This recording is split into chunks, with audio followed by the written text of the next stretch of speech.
And 48 ounces of water. We are recording. Okay, good morning, everyone. We're so happy to have all of you here. My name is Stacey Godbold, and I'm with Sospes. And I'm going to introduce everybody and kind of get this kicked off. I am going to ask you a question in a couple of minutes, and the first person who answers is going to get a $5 Starbucks gift card. So, like, get ready. Ready. My name is Stacey Godbold. Like I just said, I'm with Sospes EHS software. And I don't know if you're directly underneath me, there you go, is Jon Monnette. He is also with Sospes. Morning, everybody. I'm going to tell you a little bit about Jonathan really quick. So Jonathan is the Director of Customer Service at Sospes. He's a part of our product management team, which is responsible for new functionality improvements. He spent the last 5 years working directly with safety professionals to help them digitize their processes and streamline compliance. Spent some time with John in the office. He eats a lot of burritos. He puts cinnamon in his coffee, which is super weird. And if you looked under his desk right now, his Roomba would be there. That's right. Tell me I'm wrong, John. Tell me I'm wrong. Is it there? Can't confirm or deny. Rosie is busy. Just saying. Okay, and then we have Drew, the amazing Drew Hinton, the president and CEO of Arrow Safety, seasoned EHS and medical professional with over 15 years of progressive experience in occupational health and safety. Drew has a lot of letters after his name. CSP, what does that stand for? Certified Safety Professional. CHMM, what does that stand for? It stands for 4 letters of the alphabet. No, Certified Hazardous Materials Manager. And then EMT is Emergency Medical Technician. Just go ahead and round it off. There you go. He has an MS in Occupational Health and Safety from Columbia Southern University and is currently a PhD student at Capital Technology University. Drew has become a good friend of mine, and he's awesome. He just had a new baby, so now they have 3 girls, and you're in Kentucky. What city are you in? Glasgow, outside of Bowling Green. Kentucky. Anybody from Kentucky, give a shout out. We have maxed out our attendees at 100. So if you are in Kentucky, give a shout out. I am in Fort Collins, Colorado, and John is in Denver, Colorado. Okay, we got Louisville and Berea. Hey, there's Corinne, Donald. All right. We are so happy that you're here and happy to hear from you. So I'm going to kick this off really quickly before we get into all of the fun webinar information, but I'm going to ask you a question, okay? And the first person to answer in the chat box, so I'm going to let you get it ready, is going to get I'll send you a $5 Starbucks gift card. Okay. Are we going to start with the pictogram? Do it. What does this pictogram stand for? Oh, dang, there's so many people. Wow, that was really good. Okay, so who was it? Hi, Laura, you're from Fort Collins. Okay, let's see. Oh, I got to get it down there. So who was it? Donald? Donald McKay. Excellent job. You get a $5 Starbucks gift card. I've got one more, and then we'll get this started. What year was GHS first issued? Like in the world? What year? The world or the U.S.? The world. The world. Oh boy. The world. You got 15 million answers coming in right now. I know. Okay, I'm gonna give you a multiple choice. Okay. 1975, 1983, 1990, 1993. Well, I was only born for 2 of those. How does that make you feel? The answer is 1983. GHS was issued and started in 1983. It's going to take me about 25 minutes to go through there and see who got it right. So we'll move on, and I will. I'll send you a $5 Starbucks gift card. All right. Let's see here. All right, so we're gonna move on to the next slide. We want to get to know who you are, what your background is. It kind of helps Jon and Stacey and I kind of cater this presentation to you. So I want to pop up a poll here in a second. It's going to ask if you're HR, if you're EHS, what department, position, title, what hat you're wearing most of the day. So go ahead. We'll launch the polling here, and then we'll take a look.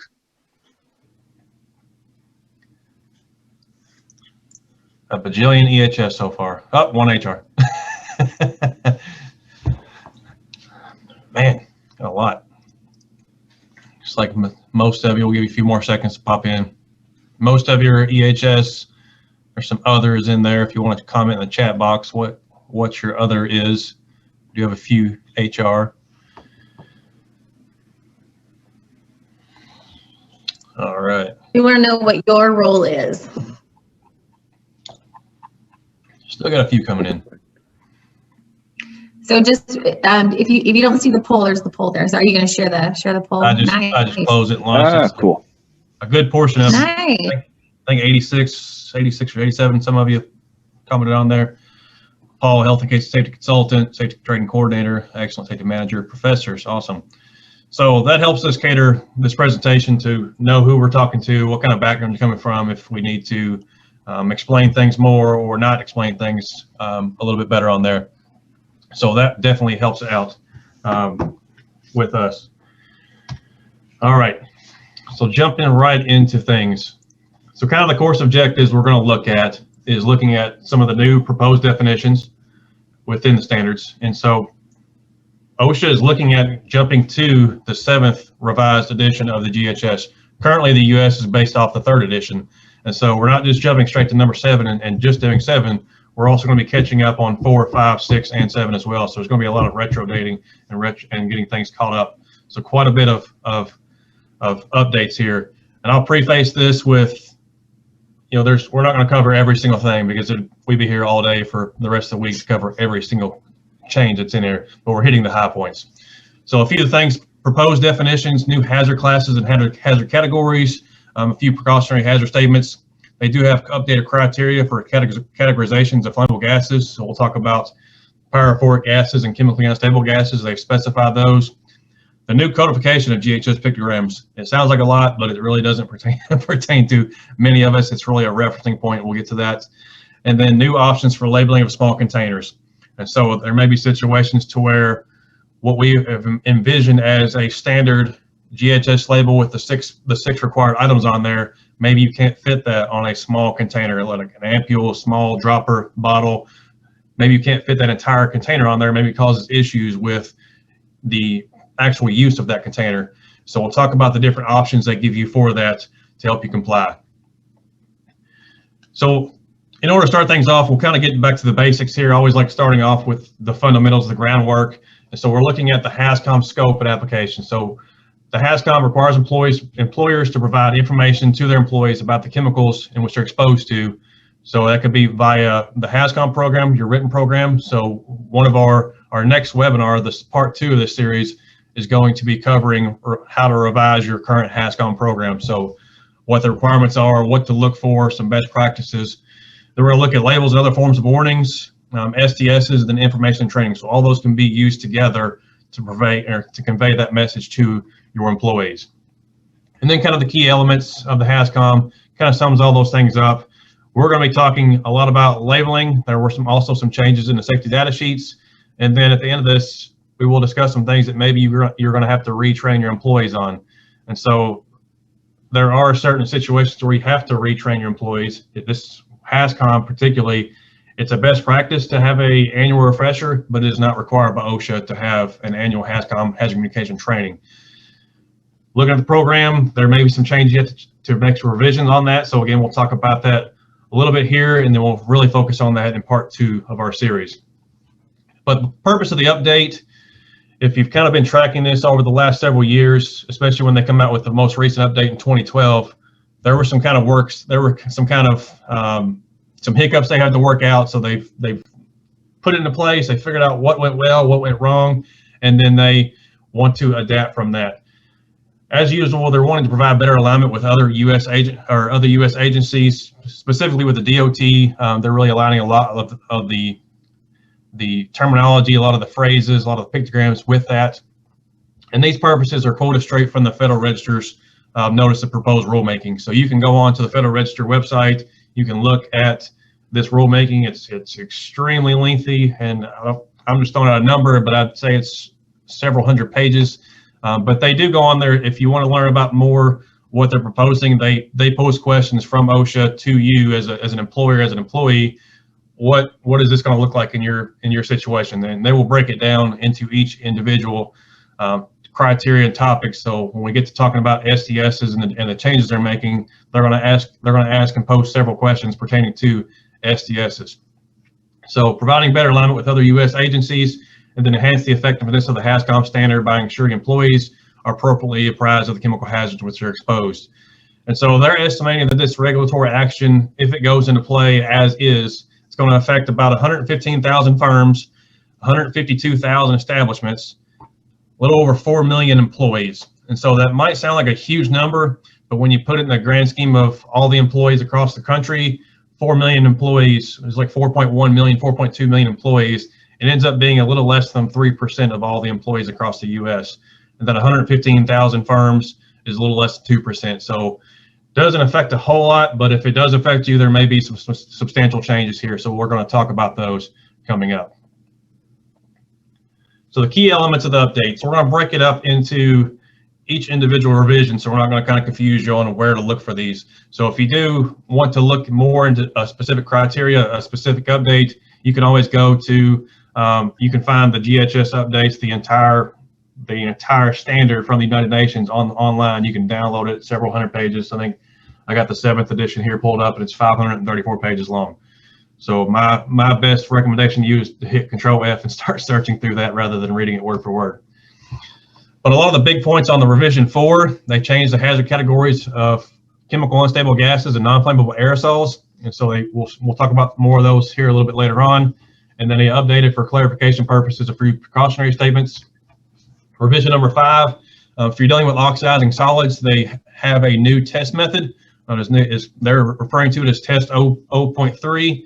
And the reason for that is the previous material they were using for the test purposes is a cancer-causing agent. So we don't really want to be using that. And so they're getting away from that, giving you alternative methods to use for oxidizing solids criteria. Clarification of the criteria for some hazard classes, again, some revised precautionary statements. This codification of pictograms, when we see it, you'll be like, is that all we're talking about? It really sounds more than it actually is. And then they start getting into these labeling and classification tables. Revision 6, they jump into a new hazard class. So one of these new hazard classes you will see is a desensitized explosive. And so it's kind of like the GHS pictogram. Kind of sounds like it's a lot more than it is, but they're just making a new classification for that. New hazard categories, additional SDS information. We're going to talk about specifically with the SDSs. They're going to have new required or suggested required information for the chemical composition. We'll talk about some chemical ranges. We'll talk about some new physical properties that they may be suggesting. And then they're going to throw in an Annex 7 of new examples in the Annex 7 of the standard to give you more examples of how to comply with those labeling of small packages and labeling of small containers. And then the revision 7, the last one that we're going to update to is revised category for flammable 1 gases for category 1, some health hazard clarification, guidance on section 14 of the SDS, and then they added the fold-out label on the Annex 7 for the labeling of small packages and containers. And so that fold-out label, you'll see a picture of it later on. If you think of the back of a cough syrup bottle, Dayquil, NyQuil, whatever you want to use, how that label kind of folds out. They're going to do something similar to that. It's kind of an accordion, but they're going to have it in different languages that you can have a lot more information on the label and on the container itself. So all these updates kind of makes your head swirl a little bit. So what are we going to do now? Well, again, we're going to kind of break things down, make it a little simpler. We're not going to cover every single update, but we're going to try to hit the high points of this. And by all means, if you want to contact John or Stacey or myself after this, via email or chat, we're more than happy to answer those questions for you as best as possible. So jumping into the definitions. So desensitized explosives. So they did come up with a new hazard class. And with that, they had to explain the actual definition of it. So it's a solid or liquid explosive substance or mixtures I'm going to stop right there. The substance or mixtures you're going to see a lot more of in these recommended standards. It typically just said substances, and now they're including mixtures as well. So solid or liquid explosive substances or mixtures which are phlegmatized to suppress their explosive properties in such a manner that they do not mass explode or do not burn too rapidly and therefore may be exempted from the typical explosives class. So sometimes all you have to do in order to make an explosive desensitized is simply add water to it or dilute it with some kind of chemical, and sometimes it will become desensitized. So like I said, typically water is the most common desensitizer that you will use for this purpose, but it's not the only one. There are several out there that you can use. Now it will come with some clauses and some fine print and asterisks and all these things you can look under. But I know for example, with using nitrocellulose, it's just, some people refer this to as gun cotton. It's a mild explosive they use in rockets, they use in propellants, and several other things. But if you use water as a desensitizer for that, you can only use it up to 40% concentration or 40% concentration of water, because if you go above that, it will still potentially be explosive in that category. So there are some limitations and some clauses with that. So here's kind of the new categorization of the desensitized explosives. This is straight from the GHS manual. And so you can see all here, top two has got danger signal words, which danger means more severe hazard. And then the bottom two categories 3 and 4 are going to have a warning signal word. And you can kind of see the hazard statements kind of tell you a little bit more description. And of course you can refer to the actual GHS standard if you're dealing with this and you have to get into the classification criteria, then that'll help you out. But at least give you a general idea of what they are. So now they're going to have, rather than the exploding bomb pictogram, they're going to have the flammable pictogram on here. So skin corrosion, there was a lot of changes within this particular topic. They revised the definition a little bit. They've made some clarification on skin corrosion versus irritation, clarified some things there. But skin corrosion is production of irreversible damage to the skin. And so that's kind of in a nutshell the difference between skin corrosion versus skin irritation. Is corrosion is irreversible damage, irritation is reversible. And so they're proposing substantial changes to the Appendix A2, which is in the OSHA standard now on the classifications of this. So look for those to come on there. Whoops, sorry, went back to there. So they do have a tiered approach to this where you can kind of follow the flow chart. If you're getting into the classifications of it for skin corrosion or irritation, they're going to have a suggested criteria for this, kind of what you see on the screen here. It can allow you to follow it, make it a little bit simpler. Of course, they do have the text that you can read through, but they put this nice little flow chart in here to allow you to go through that. And this is in, again, the GHS standards.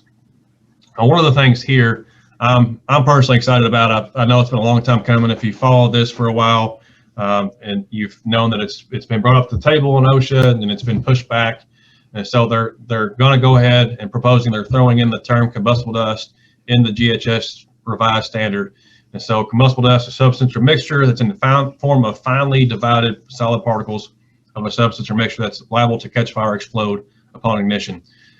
And so previously they thought about including this in the 2012 revision, but they backtracked on that. They've done that several times, but they backtracked on this because there was a potential, I'm using air quotes here, a potential rulemaking for a combustible dust standard. Turns out that did not go through, so now they're saying, okay, we've pushed this off long enough. We're proposing we're going to go ahead and put this in there because it's not outlined in any other OSHA standard either. There's no OSHA standard that defines combustible dust and refers to it in a hazard classification criteria. And so there is NFPA 652, NFPA National Fire Protection Association. Most people don't refer to that unless you're dealing somewhere with the fire department or dealing with inspection processes and that sort of nature, but they do have good recommended standards. So NFPA 62, which is kind of the standard for fundamentals of combustible dust, that is published and available to the public. If you go to NFPA's website, you can create a free account, you can download, or you can view, I should say. You cannot download unless you pay for it. But you can view any standard. You can pull it up on the computer and read any standard that you want to in all the previous versions. And so if you want to look at that, they're currently on the 2019 standard. But this picture here is, if you're familiar with combustible dust, kind of been following it in any capacity. This is from the 2008 Imperial Sugar explosion in Port Wentworth, Georgia. And so kind of in a nutshell, what happened here is ended up killing 14 people and injuring 36 others. But they had process lines where they were processing the sugar, going through the process lines, and it was causing it to get dumped off on the side of the lines on the ground. So they thought it was a great idea to somewhat enclose those process lines and conveyor lines to kind of keep that sugar contained. And so what happened with that is, yes, it kept the sugar contained, but now it created a confined space, if you want to use that term, a confined space. And so now they're getting a concentrated atmosphere. And then they had, I believe it's a bearing that overheated and caused an ignition source and ended up causing a chain reaction of combustible dust explosion throughout the facility. I mean, there was a lot more factors than just that one conveyor line, but there was a lot of issues here. But it did kill 14 and injure 36 others. So I'm super excited, super stoked that if they do get this passed, to make it something that is enforceably on here. So awesome. John, if you want to take over the next couple definition slides here. Absolutely. So the next two we'll look at are bulk shipment and exposure, and what defines to be exposed.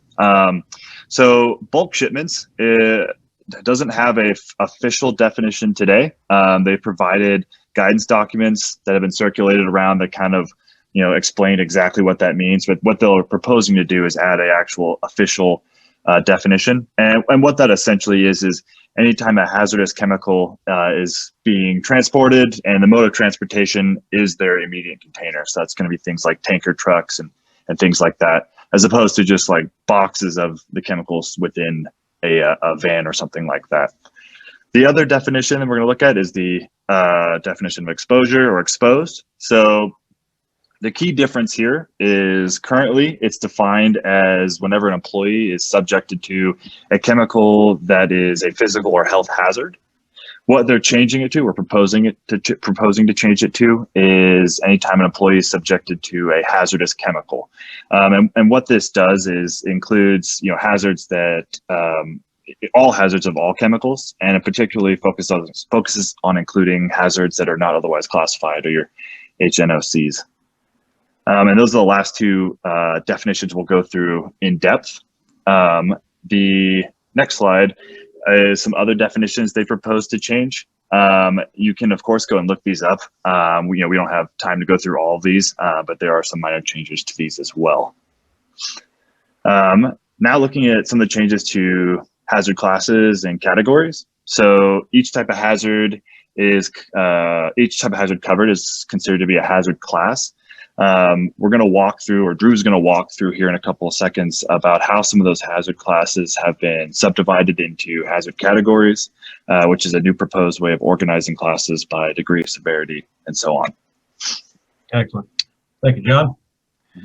So just like John was mentioning, they did break up these new hazard classes and categories. So specifically when we talk about flammable gases, they're going to add specific criteria for chemically unstable gases and pyrophoric gases as well.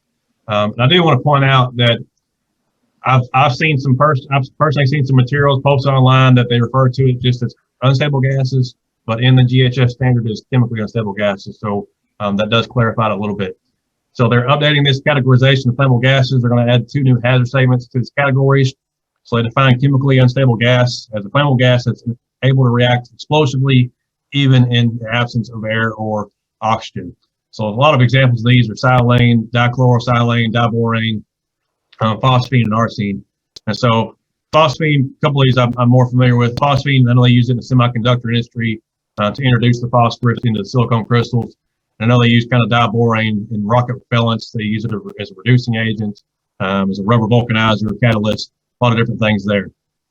And then pyrophoric gases is a flammable gas that's liable to ignite spontaneously at a temperature of 54 degrees Celsius or 129.2 degrees Fahrenheit or below. So probably one of the most common one that most of us are exposed to in the pyrophoric gases category is acetylene. And so that'll pretty much give us all a new, most workplaces are going to have some kind of exposure to that as well. And so this is the chart from the GHS standard. So if you look at on the left side, kind of the left middle where it says hazard category 1A, you can see pyrophoric. Underneath on the second chart, you see chemically unstable gases. and they give you a and B for that. And so all except a Category 2 flammable gas is going to have a danger signal word. A Category 2 flammable gas is going to have a warning signal word. So helps you out there again. If, like John said, like we've mentioned, if you want to get more information on this, you can refer to the GHS standard. But this kind of give you a general idea, the general gist of it all. And then non-flammable aerosols. I like this definition. It's pretty generic. Non-flammable aerosols are anything that does not meet Category 1. Category 2 aerosols should be classified as Category 3. Their definition. What that basically all of is the aerosol looking at combustion if you have gone past as a result of that test. So moving back up to cautionary statements. So kind of again, basic cautionary statements is kind of describe recommended measures to be taken to minimize your effects that. So one of the things here is about how to do this definition, keep robbery, so say first and action fire, and so on and so forth, for information on robbery and recycling. And another thing going in there is for me is going to be a really big benefit as well. They're wanting to add prioritization of certain cautionary statements related to medical products. So they're on both those on the GHS level where you read that first, or other one they may be a little less relevant. And so if you're dealing with a medical background, if you're in a background that has to do with treatment of injuries with chemicals, but I think go to that registry, search there, and find these recommendations on there if you have common suggestions. And then we got earlier about $1,000 estimate. So previously they used a test one where it had a little bit, but now they're going to advance that, so let's get away to win that. So they are using the option to go over and that test. So they're going to be using the potassium bromide outside oxide. Now they still allow you to use test one if you do have the materials on stock and not requiring to go away for cheap, so you can't send you make sure you're doing the right precautions. And so what this is getting more into is quantitative analysis. So what they're going to do is convert the oxide stuff that you're looking at another stuff of kind of non-positionally what it made up. And then they're going to separate that back. So where they can weigh and reanalyze that sample that they pulled out. But it depends on kind of it depends on their mass of the two compounds saying the same otherwise. And then we should be there with they say solid the line label. So it's got 6 components required. What is signal word, warning, has anything across statements, supplier identification, and then they can from there. And one of the things you're going to see specifically with supplier identification is they're going to also have information on him and that particular container was made ready to ship. We'll give you the definition ready to ship in a little later. They're suggesting that on so they know how long it's sitting, if it's not running, if it's stable, so on and so forth. So we'll talk about that here in a second. Here in a second. So classification.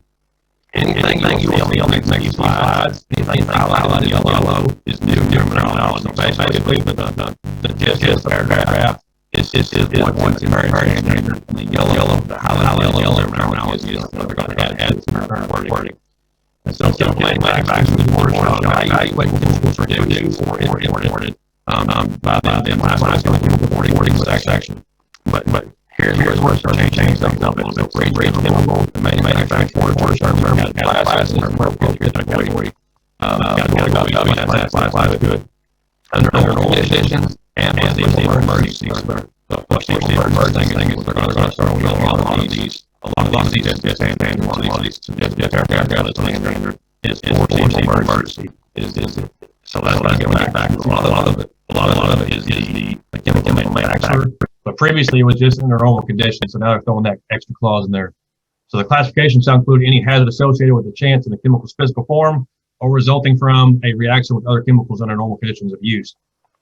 Now, little subclause here says employees are not required to classify the chemicals unless you choose to go away from what the manufacturer or the importer puts on the label on the information. So if you want to use your own classification system, that's the only time you have to abide by this. Now, labeling on ship containers. So manufacturer, importer, or distributor. So, or the distributor is a part that's going to be thrown in a lot more as well. So it previously was just the manufacturer and importers. Now it's manufacturers, importers, and distributors. Shall ensure that each container leaving the workplace is tag marked, hazards not otherwise classified, and hazards resulting from reaction with other chemicals that are normally used do not have to be labeled. And then you see here at the bottom that portion, that statement we were just talking about is we've got our product identifier, our signal word, hazard statement, so on and so forth. But now they're wanting to put the date the chemical is released for shipment. And so their definition of release for shipment is a chemical that's been packaged and labeled in a manner in which it will be distributed or sold. So once it's ready to go, if it's ready to go on the shelf, on the truck, sent to somewhere else, at that point, they're gonna consider that the ready for shipment date, and they're suggesting to put that on all ship containers to give you an idea of when it was ready, how long it's been sitting. A couple other transportation things. Again, they're going to do a lot of aligning with the DOT standards. So I'm just going to read the highlighted portion here. The label for bulk shipments of hazardous chemicals may be on the immediate container or may be transmitted with the shipping papers, bill of lading, or other technology or electronic means. And so we're going to have some examples coming up that John will talk about with these other labeling options. We kind of talked about the fold out options. They give you multiple avenues and multiple methods that you can comply with this standard, especially when you get into these small packages and small containers. So if it's on that immediate container, so if I have 100 ampules, 100 little dropper bottles of something inside of a larger box, I can put the full information on the larger box, the full GHS compliant information, and then just put some minimal required information on the ampule, on the bottle itself. Maybe it's just the product identifier and that's it. And so under the current standard, under the current HazCom standard, the flame pictogram, if I'm shipping something, let's say I'm shipping a 55-gallon drum of a flammable liquid, let's say MEK, methyl ethyl ketone. Under the current standard, the flame pictogram on the OSHA compliant label will be actually prohibited because that DOT label that's where it's being shipped would contain the equivalent information. So now they're proposing to allow that new pictogram to be, or the GHS pictogram to be on the label on there. And Drew, correct me if I'm wrong, but if you're already storing your SDSs digitally, it's as easy as transferring it to the receiving end in a digital print ready copy, right? Is what that's standing for. Correct. Yeah, they have to be able to print that off, and that's kind of where it gets into some tricky areas. So you bring up a good point, John, is you have to give them in a printed form. So most importers, most manufacturers, distributors, they'll ship you a hard copy with your first shipment and then periodically thereafter. So if you're going to send them an email and say, here's your SDS, is that printed off? It specifically says in the standard it has to be in printed form. So it's really kind of a trust situation, more or less, of are you going to rely on them to print it off? Because if they don't print it off and you don't send them a hard copy with your first shipment or whatever it may be, then that can potentially fall back on you for not providing that for them. So, right. Great question. So a couple other one here, chemicals that have been released for shipment or awaiting future distribution do not need to be relabeled. And so if they've already made it, they've already got it packaged up, ready to go, they don't need to relabel it until you get ready to put it out the door, or you've changed the program or changed the chemical composition somewhere it needs to be changed as well. So they give you a couple examples on these small containers, small packagings. They give you a couple examples in this Annex 7 that we keep referring to.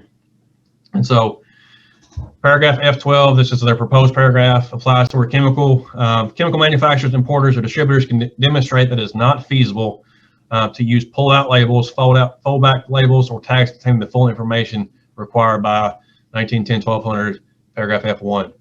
And so they got a couple examples. First one's with containers under 100 milliliter capacity, and then the second one on the next slide will be under 3 milliliter capacity.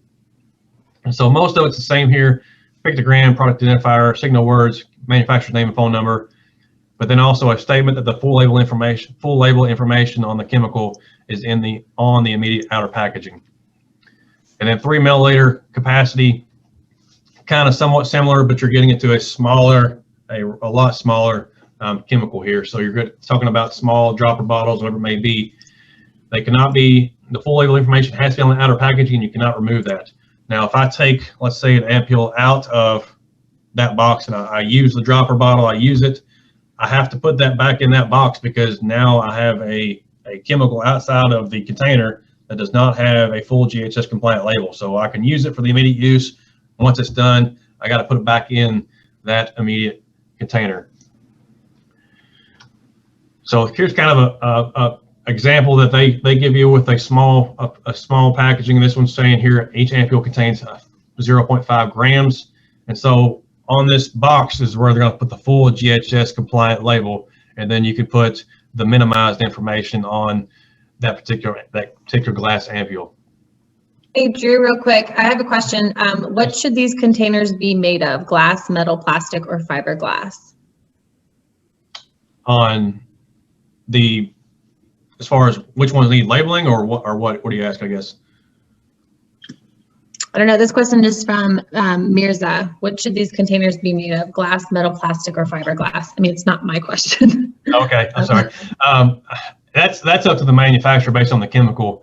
But what they're getting at with this labeling is, let's say I have this particular ampule, this glass ampule on here, and I need to see inside that ampule to see if it's discolored, it's cloudy, if it's changed colors, but it's got ingredients are settling in the bottom of it to where I can tell that it's not, it's not ready to use. If I put that full GHS label, I can't see that. And so that's what they're wanting to allow you to do, is to put that minimized label on there. It doesn't matter really what it is. That's going to be what the container is based on the chemical. So some chemicals may be compatible with glass, some may be compatible with plastic, so on and so forth.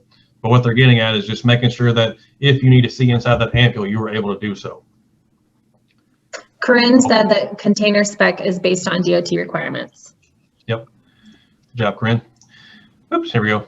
So here's kind of kind of elaborating on the previous example we just talked about.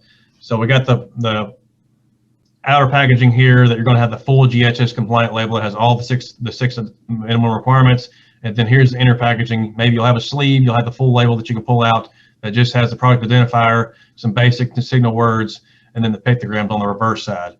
And so it gives you a little bit, again, a little bit more room to evaluate that particular chemical. Like I said, if you need to see if it's cloudy, discolored, if there's ingredients that are breaking down inside that chemical, inside that mixture, that solution, and it's starting to settle at the bottom, you can tell that. So hopefully that'll help you out. And that'll we talk about a little bit later on, we'll talk about some potential savings and what it's going to cost and what it's going to save you. And that'll be one of those things we'll discuss as well. And so here's kind of the fold out label we were talking about earlier on. So it's going to have an example of different languages, but it's kind of that accordion style. So if you think again back to the the cough syrup bottles, the NyQuil, DayQuil, so on and so forth, kind of where you peel it off, it's kind of be similar to that, but it's going to allow you to put more information on that package. John, I think I stole your part, John. That's all right. It's all right. I just realized that. Sorry about that. But you got yours coming up right after this. So here's just a couple other labeling options they throw in there. Just different ways you can do a book style. You can do an order book style, window style, just different methods of putting that labeling and that information together to where it can go on that particular container. And so, John, I'll let you take over here. Sorry about that. Oh, you're fine. You just get so excited, Drew. I know, yes, right? That's right. So yeah, there's some revisions to the SDS, and Drew may be able to speak to these more in detail. But so there's obviously some differences to the appearance section. They eliminated the odor threshold area, the evaporation rate. They're adding various terms like viscosity and kinetic aspects to it, as well as the particulate characteristics and new properties. And it applies to solids only. The new SDS should also include particle size, so the range, and if appropriate, it should have the size distribution. Yep, and they, there's a lot of changes here, John, and we'll talk a little bit more about that here in a few slides. We get really more in depth in the SDSs, and they've changed the terminology. Now they're saying that they're going to change the term design, to stored, because the SDSs most of them are now standardized section. And so, but what they're getting, like the viscosity portion, so you have dynamic viscosity and you have kinematic viscosity. And so what that's referring to is either Newtonian fluids or non-Newtonian fluids. And if you don't have any idea what that means, Newtonian fluids, pretty much water, alcohol, organic solvents that have a viscosity that does not change as you change the force applied to the liquid. So if I have water, that viscosity, if I try to compress that water, it's not going to change the viscosity of the viscosity of it. Now, if I have a non-Newtonian fluid, so let's say ketchup, whatever. We use ketchup where it has wide variations in the viscosity based on the force applied. And so those tests require instruments that you can have, rational viscometers that can measure changes over time and over a range of applied forces. And so a lot of those, you all probably have seen it just as well as I have, especially on this appearance section, like on the section 9 of your SDS where it says the appearance of the chemical. Like they've come up with some pretty off the wall stuff. I mean, they're pretty vague. It's like a clear, rotten egg odor substance. Like some of it's, more specific than others. Some of it's pretty vague, and you kind of wonder what third grader put that on there. So they're going to have a physical state, of course, gas, liquid, solid, and then the color of it as well on there. So good points, John. So I'll let you have anything else on this slide? Hey, Drew, we've got a question from Carrie. What is the reasoning to get rid of odor and evaporation rate? They did not specify, but I would say because there's a lot of variables in that. With odor and evaporation rate, it's going to be determined a lot on your STP, your standard temperature and pressure. So as your temperature goes up, your temperature goes down, your pressure goes up, pressure goes down, the evaporation rate, that odor is going to really start fluctuating. And so some of these things that they specify on an SDS, maybe they are under STP, standard temperature and pressure, but maybe they're probably, my suggestion, my guess, personal guess, is that they're probably trying to eliminate some of that confusion. Because if I say that this thing has a odor of, odor threshold of this, well, maybe that's at 60 degrees Fahrenheit and it's 90 degrees outside and it starts causing a lot more. Or if it's odor threshold of 60 degrees Fahrenheit and it's 20 degrees outside, maybe it doesn't put off that odor and I can't smell it because of that different pressure and temperature on there. So that's my personal guess. They did not have any recommendation. They did not have any insight on the Federal Register that I saw, but that's kind of my personal take on it. That's a great question, Carrie. John, did you have anything else on this slide? Nope, I'm all good. All right, good deal. Go ahead. So they've also changed a little bit on the SDS access. So, paragraph G10, which addresses, the form and storage of safety data sheets. They're kind of adjusting it to allow SDSs to be stored rather than the way you design it, but allowing you to store it together so that it covers groups of hazardous chemicals in a work area. So it's still going to require that the SDSs, be obviously readily accessible for all employees doing work shifts. They do allow it to be electronic or other alternatives are acceptable. The only thing is that, there can't be any barriers to access, right? So you can't lock it away in a safe or anything like that. And they also say that, when employees travel between workplaces during a work shift, the SDSs may be kept at a primary workplace.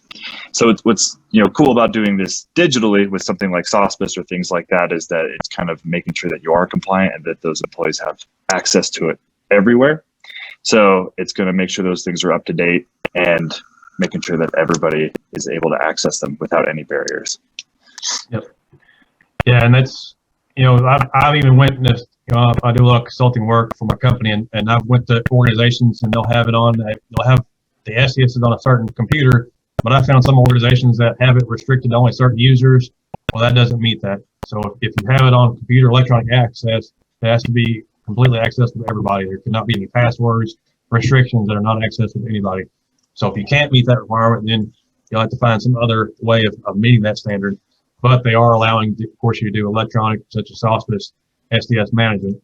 And it's, I've seen it, and maybe some of you all have seen it as well and helped out, is being able to send these SDS electronically, especially if you're a contractor, subcontractor going to work for a customer, during a project, during a shutdown, whatever it may be, turnaround project, and they need the SDS for every chemical we bring on site, well, you can go electronically and just send this to them rather than having to go find a binder and scan it in, email it over. So you can just send that straight to them, as well as send it to your LEPC or your fire department. So great points there, John. Thank you. So which brings us to our... we want to know... Go ahead, Stacey. Oh, we're all going to say it. Go ahead. Take it away. No, Take it you, away. John. It's you. It's you. No, just do it. No. Okay. It's you. It's you, All right, John. Do it. We want to do a collective poll. How do you guys manage your SDSs today? So is it, I know there's a lot of different ways everywhere from Excel sheets to, straight up paper binders and actual SDS software. So we're just curious to see how you guys do it today. This is fun. Polls are super fun. And you know what I'm really excited about? We haven't lost any participants. So you guys are killing it. That is exciting. I know. I mean, It says 99, Stacey. Now you did it. Yeah. Way to go. I still see 103. Okay, are you guys done with the poll? Okay, so how do you manage your SDS software, Excel spreadsheets? What's the? Got a lot of Nice. printed materials and binders, and it's almost split between the printed materials and binders and SDS software. That's And so- all right. Does this surprise any of you? I guess put in the chat if you're surprised by any of this. I'm surprised. I'm a little concerned about people that don't know. I'm surprised. What are you surprised about, this, Drew? Me, so the U.S. kind of has some leeway on SDS compared to other countries. And don't quote me on this, but I'm 95% sure, maybe I should say 94% sure, that like Mexico has a requirement every 3 years to update their SDSs. The U.S. does not have that requirement. They don't have a standard that says you have to update your SDS every X amount of years, X amount of months, whatever it may be. So they have suggested guidelines of industry best practices, but they do not have a requirement compared to other countries. And what I've seen, I've went to chemical manufacturers that I've personally worked for in the past. And if anybody remembers that kind of the old IBM printer paper back in the 90s that you had to tear off the perforation on the side, when I open up their SDS binder and I find that paper stuck in there, that tells me this hasn't been touched in a really long time. So that's John, what have you seen? Anything exciting? Yeah.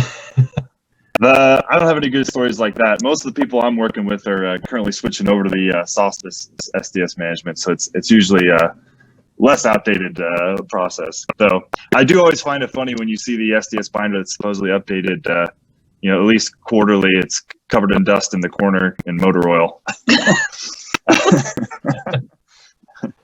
We do it, I swear.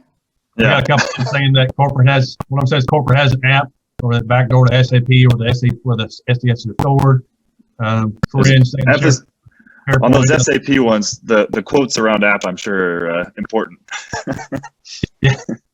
So, good deal. Yeah, Paul, exactly. Ability to access information is critical, and we're going to talk about a few changes on that. So, that was some great information there. So, trade secrets. So, Paul, I think I'm not mistaken. I think I asked you earlier. I think you're from the fire department background, so you could probably relate to this. Anybody else in the medical background? So they are proposing suggestions on some changes within the trade secrets. And I've run into this personally as an EMT. I've run into this personally in issues.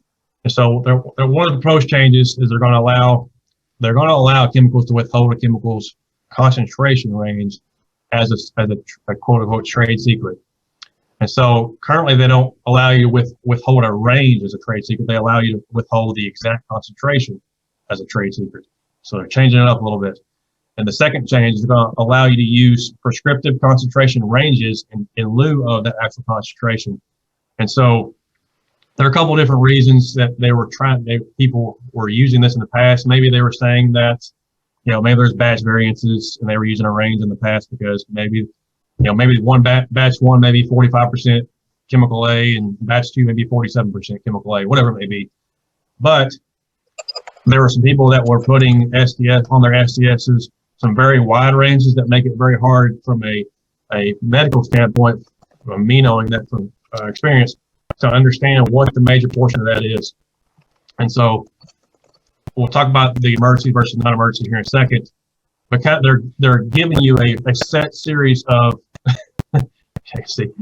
proposed series of concentration ranges. So these are the ones they're proposing that you can use. And of course, if this is what they go with, you will have to use this range. You will not, one that I don't see on here that I've seen on probably 50% of the SDSs I've seen is 40 to 80% 40 to 60%. Those are killing me. So you can see a 0.1 to 1%, 0.5% to 1.5%, so on and so forth. And so they're proposing these. And these are actually consistent with the Canadian regulations. So we're kind of helping out with our neighbors to the north. And so where it now says percentage in the standard, they're proposing that's going to say concentration or concentration range. But they're going to require that concentration range be the narrowest range possible. They don't want you, if you can get away with, let's say, if it's 1% and it's, they don't want you putting the 1 to 5%. They probably want you putting the 0.5 to 1.5%. Now, a couple of questions have been asked, off of here.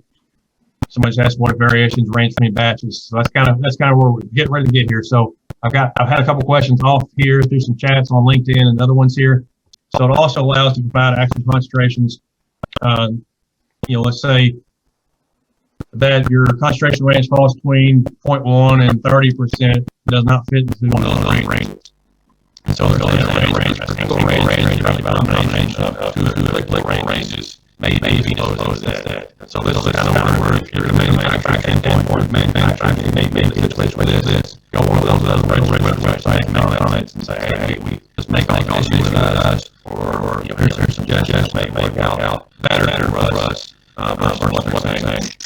So they're allowing you to make combinations of the two ranges without a denomination, not including range entirely outside of it. And so let's say that, I want to claim the specific concentration of a chemical ingredient, let's say it's 2.5%. I want to claim that 2.5% as a trade secret. So that would have to fall in that 1% to 5% range. Now, if the ingredient is in a mixture and that concentration of, let's say, 0.9% to 2%, then I would have to combine the prescribed ranges, and it would give me a new range of 0.5 to 5% on the SDS. So basically, if you don't fall into one, because of those batch variations, you may be able to allow to kind of make your own, but you have to. They're wanting to either A, use the ranges they're giving you, or B, at least reference those to create your own. They don't want people just making up their own ranges for no apparent reason. And so here's an example. I've got just an SDS you can look at down here on the in section 3, the ingredient name. You can see orthophosphoric acid and water. Both of them say 40 to 60% concentration by weight. That does not tell me absolutely anything of what is the majority of that chemical. So some chemicals may cause exothermic reactions when you add water to them. So if I'm dealing with some certain acids, if I start adding water to that, it may cause exothermic reactions, which causes to generate heat, and I may cause more damage on that person that's got it on them than I need to. Some of those maybe it's not a big issue. So I need to know what that information is. So you can look up at section 2 right above this, and you can see that you have a danger word or a signal word of danger. You've got the corrosive symbol or the corrosive pictogram on there. So we know it's bad, but I don't know from a medical standpoint, I don't know what that majority of that concentration is. So it kind of puts me in a pickle on, if I'm a medical professional, I'm responding to this, kind of puts me in a stance of trying to figure out what the best response to that is. And that may delay getting treatment for your particular employee. And so emergencies versus non-emergencies. So if you do have an emergency, so let's say I'm still an active EMT. If I'm responding somewhere as an EMT to a chemical spill and somebody's got chemicals on them and I get an SDS that's got some off the wall, concentration range of 40 to 80%, if I call them and I need to know that information, they have to disclose that information to me. Even though they claim it's a trade secret, if it's a medical emergency, that treating physician, nurse, whatever, PLHCP, physician or other licensed healthcare provider, they have to provide that information to them so they can make the appropriate treatment recommendations. Now, if it's a non-emergency, if it's just, it's maybe they get some stuff on them, it's not a huge deal, but they still want to know what it is, they can disclose that to the PLHCP if it's requested in writing and it meets these criteria. So it describes one or more occupational health needs, they're using it to assess the employee's exposure, provide medical treatment, so on and so forth. And so kind of the nutshell is if it's an emergency, they have to disclose that information on there. So John, you want to take it away here? Yeah, let's talk cost. Let's just hop to the next screen. So, obviously there's going to be some costs and expected savings from this. So OSHA thinks, anticipates there's to be about 26 million per year in cost savings after it's all said and done. There's also going to be a cost associated with it. So the first cost, and on the next slide, is going to be obviously the cost of revising those SDS labels. So, there's, obviously changing out the old labels and making sure that they conform to the new criteria, as well as the things that have been reclassified based off of what Drew's discussed. There's going to be obviously cost with that. There's also going to be costs associated with training. So number 2 and 3 on there are kind of both the same thing. It's just different levels. So obviously there's going to be time and resources spent trying to familiarize, management with the new standard and understanding what's expected. Same goes for the employees, right? Making sure that they understand what's expected in the changes. And actually, on the standard itself, they've got kind of a table that kind of lays it out by industry. And obviously, the bulk of the cost in 2 and 3 are going to be on various manufacturers and suppliers and things like that. The savings, they list 2 savings that make up a big chunk of it, which is going to be, the cost savings from the new release for shipment provisions. So Drew mentioned that earlier, that you no longer need to relabel shipments that are chemicals that are awaiting to be shipped. So things that are just sitting there, you don't need to relabel those. Also, they anticipate cost savings in the labels, savings for the small container labeling, since they no longer need full labels for each container. So, yeah, back to you. All right, so I got a couple of you asking about the timeline of the changes. So when is this all going to take place? And so they're proposing a 2-year phase-in period, which is kind of comical to me. I understand the background of it, but if you're following GHS, they update this every 2 years. Or the United Nations updates their GHS standard every 2 years. And so it means by the time we get this updated, they're probably going to have another standard in place. But they're proposing a 2-year phase-in period from start to finish. So revisions will become effective 60 days after the publication date. And some of the big ones here is, again, they're separating substances and mixtures. So previously they were just referred to substances. Now they're including mixtures in there as well. And so if you're dealing with a substance, you have to comply within 1 year after the effective date. And if you're dealing with a mixture, they're going to give you a little bit more time because maybe you're getting stuff from different distributors, different importers, manufacturers, so on and so forth. So substances got less than 1 year or less to comply. Mixtures, you have 2 years or less from the effective date to comply. And then we kind of talked about this a little bit earlier. Sometimes you have to retrain your employees. And so currently under the HazCom standard 1910-1200, the only time you have to retrain is if there are new chemical hazards introduced to the workplace. So you do it initially upon introduction of those hazards. So maybe that's upon hire. That's, if they're going into a new work area, work department, and then if they get new hazards. However, if this standard changes, then you will maybe have to retrain on new packaging requirements. Maybe you have to retrain your engineers and designing department on what these new packagings are required to have on them. New SDS information. We talked about all those things on there. So if you're a chemical manufacturer, you're creating SDSs, or if you're dealing with a company that creates SDSs for you, you will maybe have to provide that new SDS information for them. The ones we talked about with Section 9, with the physical chemical properties, the concentration ranges, so on and so forth. New labeling requirements, again, kind of getting back to familiarizing your employees with that, but also maybe the engineering department, whoever it's in charge of coming up with your labels, and then any other kind of site-specific information. So I know somebody asked about the secondary container labeling within the workplace. So secondary container labeling is, I'm using air quotes here, for the most part going to be the same. A lot of that's going to be based on your specific workplace. And so there's no set standard on secondary container labeling. They give you required contents on what has to be on there per OSHA's current standard. So, but they're going to give you a lot more information on the Annex 7 that we referred to. Annex 7 is going to have a lot more information on the labeling with small packages, and then as well as the other containers as well. So kind of 2-year phase-in period, it can still give you some time. If you think that it's not enough time, you guys are the ones that are working at manufacturers, importers, distributors, so on and so forth. If you think that's nowhere near enough time, by all means, go on there and comment. If you think it's plenty of time, or if you think that, maybe you think that mixture should be given 2 years to comply, or substances should be given 2 years to comply, go on there and comment. That way they can get your feedback. So to kind of summarize everything up, I know we covered a lot, and there's still things that we did not cover. As far, like I said, we'd be here all week if we wanted to cover everything in the new standards. So we covered a lot, but to kind of sum everything up, we discussed the following. So the new and revised definitions. We looked at some of the new hazard classes, hazard categories. So we looked at the flammable aerosol, or the non-flammable aerosols, I'm sorry. The chemically unstable gases, the pyrophoric gases, new hazard precautionary statements, updated criteria. This codification of GHS pictograms, I don't even remember, I thought that was in there. That codification, just in case it was not in there, that codification of GHS pictograms. So what that is they're just going to assign a number to the pictogram. And so, the exploding bomb may be GHS 01 and flammable gas is GHS 02. You're not going to find that on the SDS. You are not going to find that on the label. It is strictly for referencing purposes. So if I'm designing a label and you're wanting to tell somebody exactly which one to use, so probably the two I see get confused a lot is the flame for flammable stuff, and your flammable circle, which is what most of us refer to as oxidizers. Those look pretty similar. So if I refer to and say, okay, use pictogram GHS 04 on this, it's giving me a specific clarification on which exact one to use, rather than just saying the one with the flame on it, because there may be some confusion there. And then new labeling options for small packaging, small containers.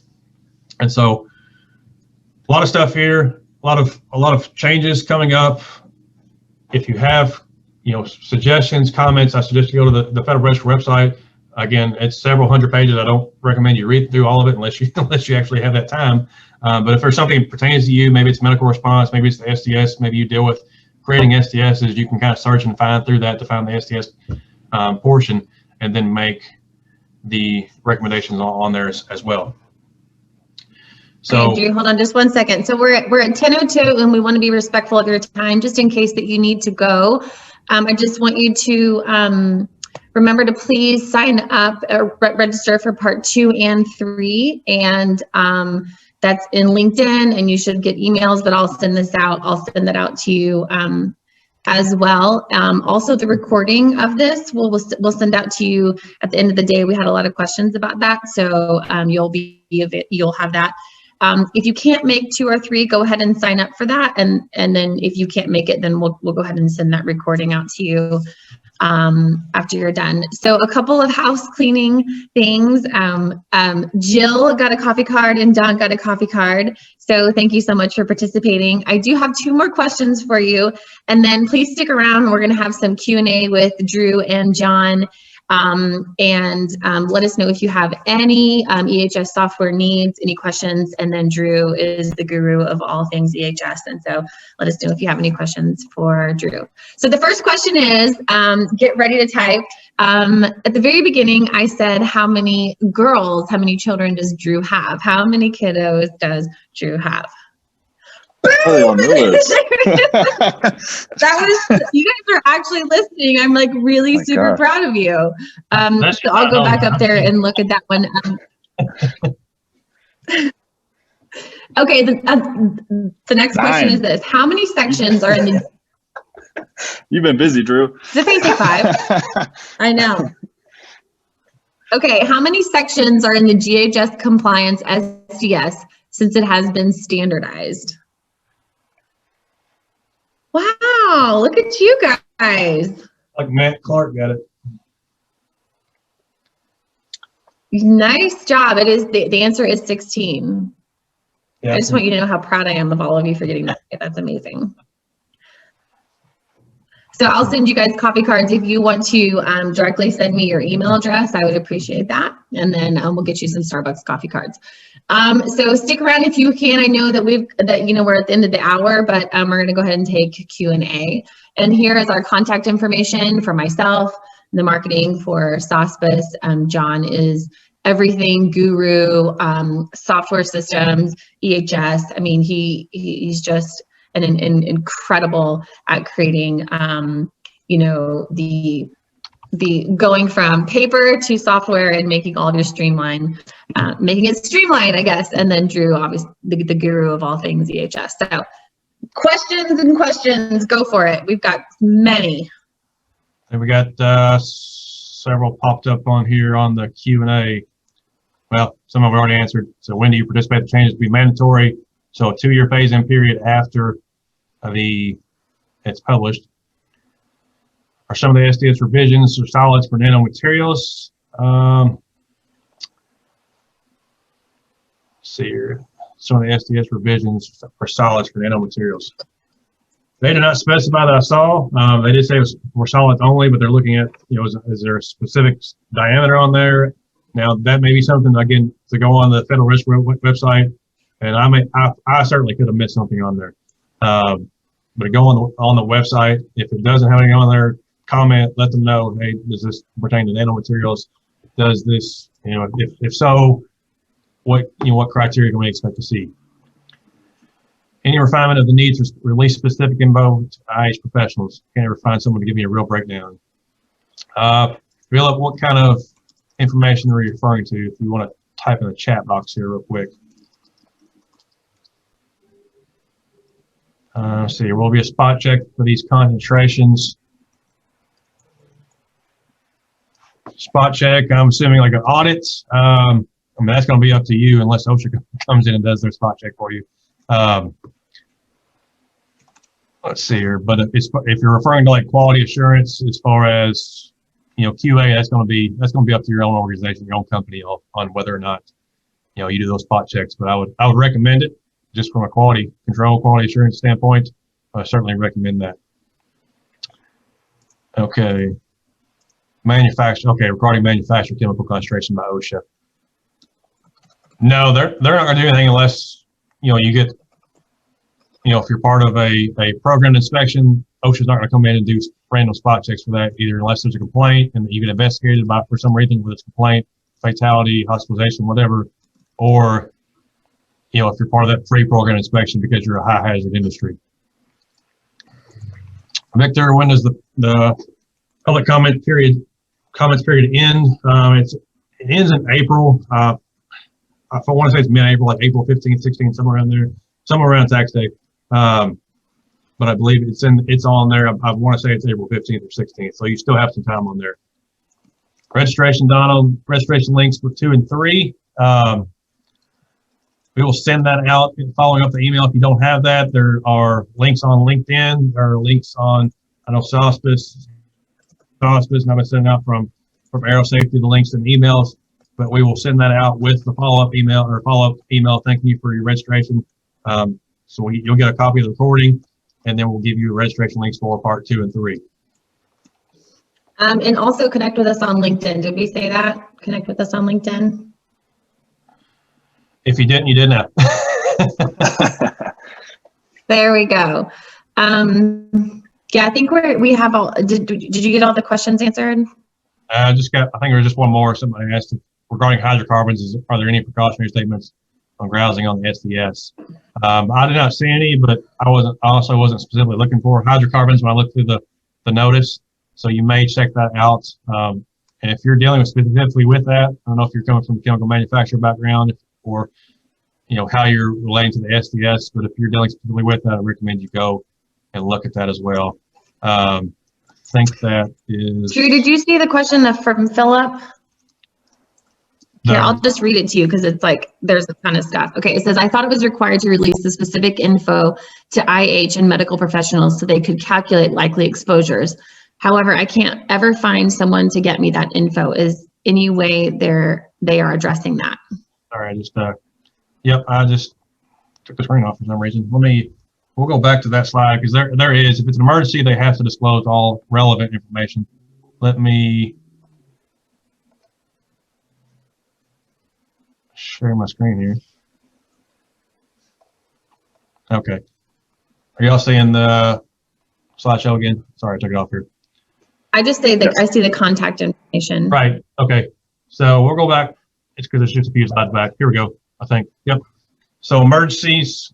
If it's an emergency, true emergency, they need to know right now. They have got to disclose that information to the PLACP. If it's not an emergency, so if maybe they're needing medical treatment, IH issues, they're needing it for non-emergency issues, they have to have it requested in writing by the PLACP for that, and then they have to have the reasoning behind it. So you can see the reasoning. So like you just asked, providing medical treatment and evaluating their exposures. So they do have to put that in writing for that. So good question, good question. Have anything else on here? No, I think that's it. I'm just so grateful for everybody to be here, and thank you for the kind words. And I appreciate you enjoying our presentation. We tried to make it fun and informative.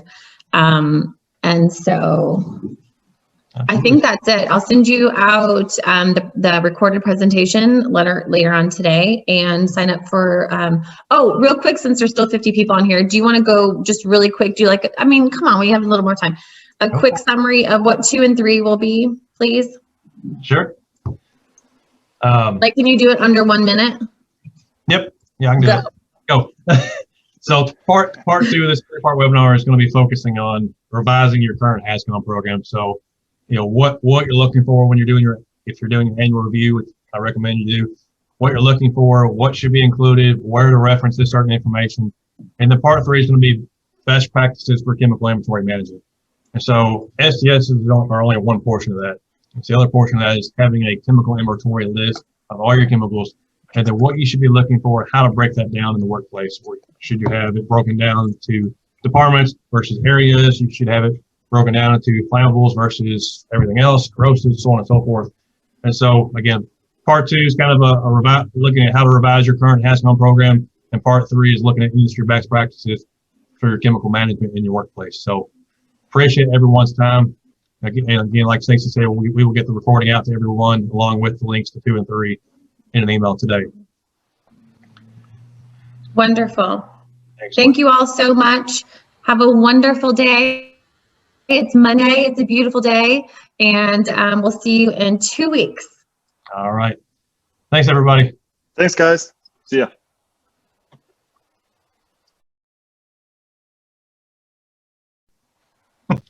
All right, it's 9 o'clock, so we're going to get started here.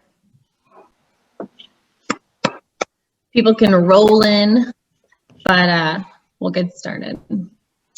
Morning, Brian. So, good morning. Welcome, everyone. We're so happy to have you here for part 2 of the 3-part series, the webinar series, Revising Your Current HazCom Program. My name is Stacey Godbold, and I am the Marketing Director for Sospes. And this is, are you still below me? Does everybody see that? I don't know. This is Jon Monnette. He's the Director of Customer Service at Sospes. And then we've got Customer Drew. Success. Get it right. How many times have you yelled at me for that? Quite too many. One more than. Drew Hinton, the President and CEO of Arrow Safety. All right, so I'm going to tell you a little bit about what we do first. Sospes, we have EHS software, safety management software, and I'm going to read you a little description here. We have an easy mobile app that allows you to manage injuries, environmental releases, motor vehicle accidents, property damage, near misses, and safety observations. And we provide dashboards with clear visualizations of complex data that help you make informed decisions. If you have any questions about EHS software, let us know. And Drew, let me read a little description about what you do. Arrow Safety is an environmental health and safety compliance firm based out of Glasgow, Kentucky, that travels nationwide and specializes in OSHA and regulatory compliance. They can provide a wide variety of customized services, including safety training, written program development, audits, inspections, and more. All right. So if you have any questions about either of those things, let us know, and we'll kind of get back to that at the end. So if you were here at part 1, welcome back. We're so happy to have you here. So we're going to start with, so the whole deal is that we're here to be inform you and also have some fun. So I'm going to start out with a question, and the first person to answer in the chat box, I will send you a $10 Starbucks gift card, and Starbucks will be on us this morning, and then we'll get started with our program. All right. So in honor, so March is Women's Month. We had International Women's Day and all these things. So in honor of that, this is where this question comes from. I'm gonna look it up. Okay, ready? In the early 1900s, Mary Anderson, an entrepreneur, was riding in a streetcar in New York City and identified a problem and an opportunity to fix it, resulting in a safety mechanism we take for granted today. What is that safety mechanism? On November 10th, 1903, she received a patent, a 17-year patent for this. It was overlooked because cars weren't very popular at the time. And then around the 1920s, cars were booming. And yeah, okay, windshield wipers, very good. Who got it first? It's like Matt.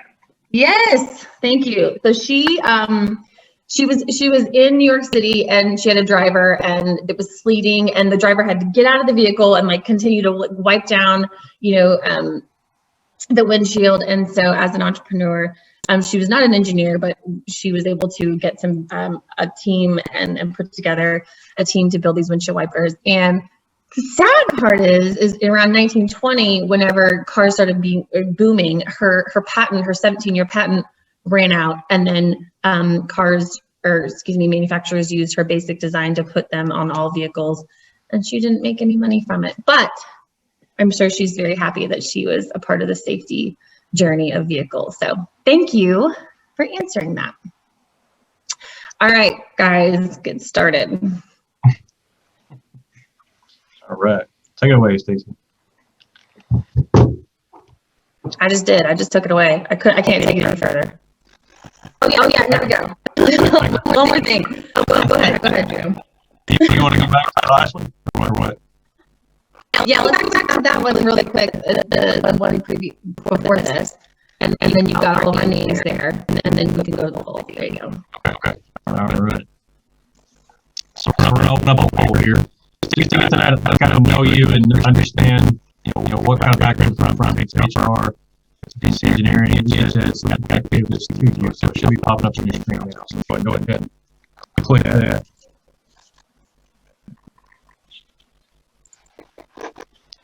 Lots of GHS. If you're clicking other, Stephanie Diaz is a safety and occupational specialist for the Army. It's pretty cool. If you're clicking other, go ahead and put that in the chat box what you are. Give it a few more seconds and we'll show the results here.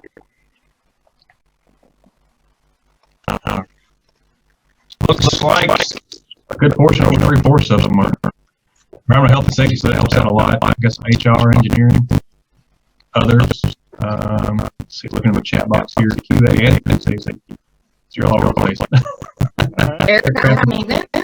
Interesting. Nice. We got some in the Navy. A couple people from the Department of Defense. Awesome. So that helps us out quite a bit. So, Jon, check these thumbs off here. Awesome. Well, thank you all for coming in your various roles. Today, we're going to go over a bunch of stuff. This is obviously part 2 of the 3-part series. Last time we focused on changes to, the specific changes to SDSs, labeling, labels themselves, definitions, and classifications. Today will be about who conduct things like program reviews, minimum contents of OSHA compliant HazCom written programs, basically your HazCom review processes, and also record keeping and documentation requirements. Let's dive in. All right, thanks, Jon. So getting into, some of this will be kind of a review from our previous webinar, but also a review of the HazCom program in general. And so there are several appendices here, as you can see, A through F. But if you were able to make our last part 1 webinar, if you're able to make that, and I'll talk about some things here. But like specifically with Appendix D, that may be changing in the future as well. And so I guess this SDS is what has to be on the SDS. So with the US and the new GHS update that we our previous new one, I guess you could say, that came out in 2012. They've standardized the 16 section SDS. But part of this new update that they're proposing now It's going to have a lot of changes. It's going to have changes in the chemical concentration. So now they're proposing specifying different ranges that you can use on your SPS. So rather than coming up with your own chemical range of, let's say, 20 to 40%, 20 to 50%, they're going to give you a standardized set of ranges that you can use. There's also a few other things they're going to throw in there, like Section 9 on the physical properties. They're going to throw in a lot of things based towards the solids. Anything that's a solid material, hazardous material, they're going to throw in there. But looking at the size of and the diameter of different grains, they're going to get really specific with some of these updates. So start to look at some of those changes, and then we will talk about some potential changes for the trade secrets, things that we're going to look at when we're revising our programs, things that we're going to look at to make sure we're complying with not only OSHA's black and white standard, but also what their intent of the standard is as well. So you can, of course, reference these, but kind of getting into the definitions, the only one we're going to focus on today is this hazardous chemical, understanding what that is. Most of these terms and slides that you'll see throughout this presentation are going to include the term hazardous chemical. So we wanted to make sure that you had a good understanding of that. So this is straight from 1910 1200 OSHA standard for hazardous communication. Hazardous chemical is a chemical which is classified as either a physical hazard, health hazard, simple asphyxiant, combustible dust, pyrophoric gas, or a hazard not otherwise classified, or HNOC, whatever you want to call that there. So again, you'll start seeing that term thrown out there, so we want to make sure that we did understand that. Getting into the key elements of the hazard. Can I just have a second? Yes, go ahead.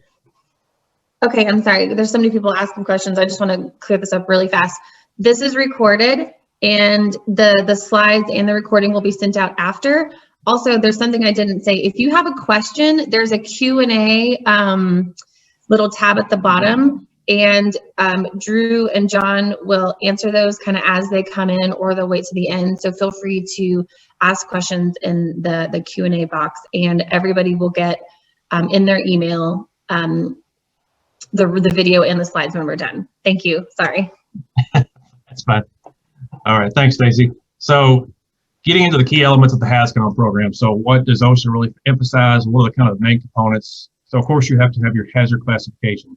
So whether you're a manufacturer, whether you're a importer, a distributor, or you're simply the end user of a chemical product, you need to know how to classify it or how to identify that classification. Written program, which is what we're going to be talking about a lot today. So what are the minimum contents of that written program? Who can be able to revise that? And then also, what are some best practices within the industry? Labeling is going to refer to not only GHS labeling, but also your workplace labeling system. And then we kind of touched on the SDSs already, and then employee training. So of course, with this potentially updated GHS and HazCom standard coming in the future, there's going to have to be retraining to make sure all of your employees are up to par on that. So now jumping into the minimum contents, again, of the written program. So first thing we're going to look at is, this is straight from the OSHA standard. So each employer is going to develop, implement, and maintain at each workplace a written HazCom program. And so that is that's a huge part here that I've seen as a consultant. I've seen as somebody working directly for an employer, is people not complying with the at each workplace. And so does it mean that you cannot have a corporate policy? No, it's not what that means. It means that it has to encompass everything at each facility. So if I do have let's say I have one establishment, one facility, and that's it, one building, then it's pretty set in stone that you can do that. But let's say I work for an umbrella company or some company that owns 20 facilities across the U.S. or X amount of facilities. Your option is either have a written program at each place so that you're making it site specific, or B, you can do a corporate policy. You can do a blanket policy. So let's say your corporate safety director or VP of safety, or whatever the highest ranking person is, if they want to create one policy and distribute it to everybody, that one policy has to have every single location's site specifics in there. And so it kind of makes it a little difficult. If you're dealing with maybe 3 or 4 facilities, that might not be as bad, but once you start getting to some of these major facilities, major corporations, to where you're dealing with 25, 50, 100 plus locations, it's probably going to be in your best interest to make sure you have one at each site that's created for each site individually. So again, develop, implement, and maintain at each workplace a written HazCom program that describes OSHA's minimum criteria. So we'll focus on this. So a list of hazardous chemicals known to be present using a product identifier that's referenced on the SDS. And so getting on this, your chemical inventory list. So I know Sospes has a great program. They can kind of track the chemical inventory, but you need to have some kind of way of making sure that you know every chemical that's on site, and it's best to even break it down into location. Now you don't have to break it down into location. We'll talk about that a little bit later on, more in depth, but you need to have a master list of every chemical that's known on there. So that can kind of track over into several other different regulations that can get into your tier 2 reporting. So if you need to know, do I have chemical XYZ, and am I meeting that minimum threshold that needs to be reported on the tier 2 report? So list of those hazardous chemicals, the methods employed will be used to inform the employees of hazards of non-routine tasks. So how are you going to communicate those hazards to your employees? And that's probably another thing that I see a lot is during the training program is they're not meeting the intent of OSHA's HazCom standard. So what I mean by that is they're doing HazCom training. I'm using air quotes here. They're doing HazCom training, and let's say they're just showing them the GHS pictograms, maybe they're showing the DOT placards as well, but they're not really explaining what those hazards are. So the intent of the OSHA standard is to explain what the hazard classification and categories are and what that means and how to protect yourself. If I just show you, okay, this is a flame pictogram and that means it's flammable, that may be a little bit easier to understand versus, okay, here is a oxidizer, or here is a oxidizing solid, whatever it may be, and then explain that a little bit different. So the intent of the OSHA standard is during training is to make sure they're understanding what those chemicals mean, not just understand what the labels mean, but also understand what the intent and how to protect yourself behind that. Jumping into multi-employer workplaces, especially if you are in the construction industry, it's probably going to be really specific to your industry. But if you got multi-employer workplaces where you have contractors, subcontractors working across there, you have to have some kind of system in place to where you can know what they're bringing in. And let's just be honest. It's a requirement. Most companies' requirement of every company that I've seen at least requires it to, any contractor, subcontractors coming on site, they have to make sure that the host company knows what chemicals are bringing on site. So again, let's be honest. It's not always done. It should be done. It's going to make things a lot easier, but does it happen all the time? Absolutely not. But you need to have a thing in place to make sure that any kind of chemical brought on site from a subcontractor, contractor, whoever it may be, you know what it is, you can get that approval process going. So I've been to several sites to where, sometimes it's an easy approval process, sometimes it's a little bit more in depth and takes a little bit of time. And I've had some situations where I've, been working at a customer site out of state, and they're wanting to know what chemicals we'll bring in. We'll send them the chemical SDSs, and it'll go through safety, then it'll go through environmental, then it'll go through operations. And so it ends up taking, almost a 2-week period just to get an approval on things. So especially if you're working on sites like this where there's multiple employers on site, make sure you communicate that method of a chemical approval, make sure you communicate that to everybody involved, and make sure it's as simplified as possible while still maintaining everything you need to do. So I know Jon and Stacey can probably chime in more on this, but I've personally used software just like Sospes. I personally use software to where working for a subcontractor or contractor go to a customer site and they say, okay, let's send us all your SDS. It makes it really simple when you can just go find the SDS on your software and email it straight from there rather than having to scan all hard copies in and go from that point. That's exactly right. You get a lot of thanks and grateful comments from the admin who has to go and do that when you implement things like Sospes and various software systems. Right. Hey, Drew, there was a question that says, do you have to list the facility address in the plan for multiple facilities? That's a good question.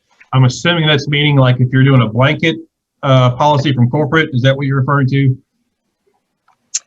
This is from Jenner. So they said yes. So yes, you'll have to some way identify what facility that's pertaining to. So it kind of goes back to, how am I going to know who? Let's say if I put the chemical, the SDSs are maintained at one facility by hard copy and at another facility on the computer on electronically. How am I going to know which one is applicable to which facility? So yes, you do need to list Doesn't necessarily need to list the address. Like you don't have to list a street address, but you do need to list some way of identifying it. So, you know, if all the facilities are the same exact name, you know, it's going to go a random name, Walmart. Like I need to put Walmart store number, whatever on there so I can identify which exact place that's pertaining to. So great question on that one. And so again, this is kind of tying back into the previous one. So if you're traveling between workplaces, so if we're talking about, you know, contractors, subcontractors, or maybe all of your employees are field-based, they're salespersons, they are, you know, field service personnel that are going and working at customer sites, you can have that at a primary location. I know that some companies will, you know, they'll give people a hard copy of their STSs and they'll put it in their work trucks and put it behind their seats and take it with them. But you can keep that STS, that base STS inventory at your primary workplace. And no matter where it's at, it has to be available to your employees and or their designated representatives. So hopefully it doesn't get into that situation. But if there's a legal situation, you have to make it available to their lawyers and attorneys and anybody else up along those lines. And also OSHA if they do request that. So I've got a question here. Who can conduct, and you can type this in the chat box, who can conduct annual reviews of HazCom programs? So what does OSHA say about qualifications of personnel that can conduct these annual reviews on various written programs? As they're doing that, did you see there's a question in the Q&A, Drew? Let's see here. HazCom plan, the plan be the same and just adjust the inventory for each location. Have the address on the inventory. Okay, so I got a question posed in the Q&A. Can the plan be the same and just adjust the inventory for each location and have the address on the inventory? Yes, as long as you're covering everything. So, you know, if you adjust the inventory for each location, that's covering that portion of it. But as long as everything else is the same, as long as your workplace labeling is the same, again, if you get into your SDSs, you know, if the entire organization of all facilities all uses, let's say Sospes GHS software, if they all use that same software, then sure, you can put that we're going to maintain our SDSs electronically via XYZ software. But you just need to list all of if there's any variations, it all has to be covered in that written program. So you can list like the general requirements of, you know, here's the process for our organization, here's the process for doing training when it's required, so on and so forth, some of those generic topics. But once it gets to the specifics of, you know, each individual location, that's where you need to, you know, specify within that. So great question there. All right, so I got a couple of different answers on who can do this. Competent person, only CSPs, safety officer, and higher command for DoD audits. Employees have access to view the program, be trained annually. Train qualified employees. You're all hitting right around it. Now, weird thing is OSHA does not specify in the HazCom standard who can do it. Now, if you look back to their safety and health program management guidelines, they have a document out there. It's, I don't know, several pages long. I'll just say that. They will tell you it needs to be done by a qualified person. And so what's qualified? It's somebody that either has a degree, certificate, professional standing, or by knowledge, training, and experience that they're applicable to the subject matter. I hate saying subject matter expert because some people take the word expert and they apply it to, you know, they know every single thing. And so as long as you have a good understanding of the topic, you meet this qualified person definition, this is actually referred to in several different OSHA standards. See, what would be a recognized degree? So if I'm dealing with, you know, this topic here, for example, hazard communication, and I'm dealing with reviewing my HazCom program. So if I'm just dealing with reviewing my HazCom program, then, you know, maybe a degree in occupational safety and health, environmental safety and health, somewhere along those lines, or similar would work. Now, if I'm getting into a topic of, let's say maybe I am a chemical manufacturer, and, you know, even though I have a degree in occupational safety and health, like I got a master's, working with a PhD in safety and health, doesn't mean I know every single fine detail about chemical safety. Now, if I'm going to somebody that maybe has a degree in chemistry or a degree in biology, whatever it may be, maybe I'm referring to them as part of my review process So they may be the qualified person for a certain section of that. They may be the qualified person for helping me make sure that my SDS is up to par as far as, you know, the manufacturer specification. So thank you for asking that great question. Go ahead. His or her.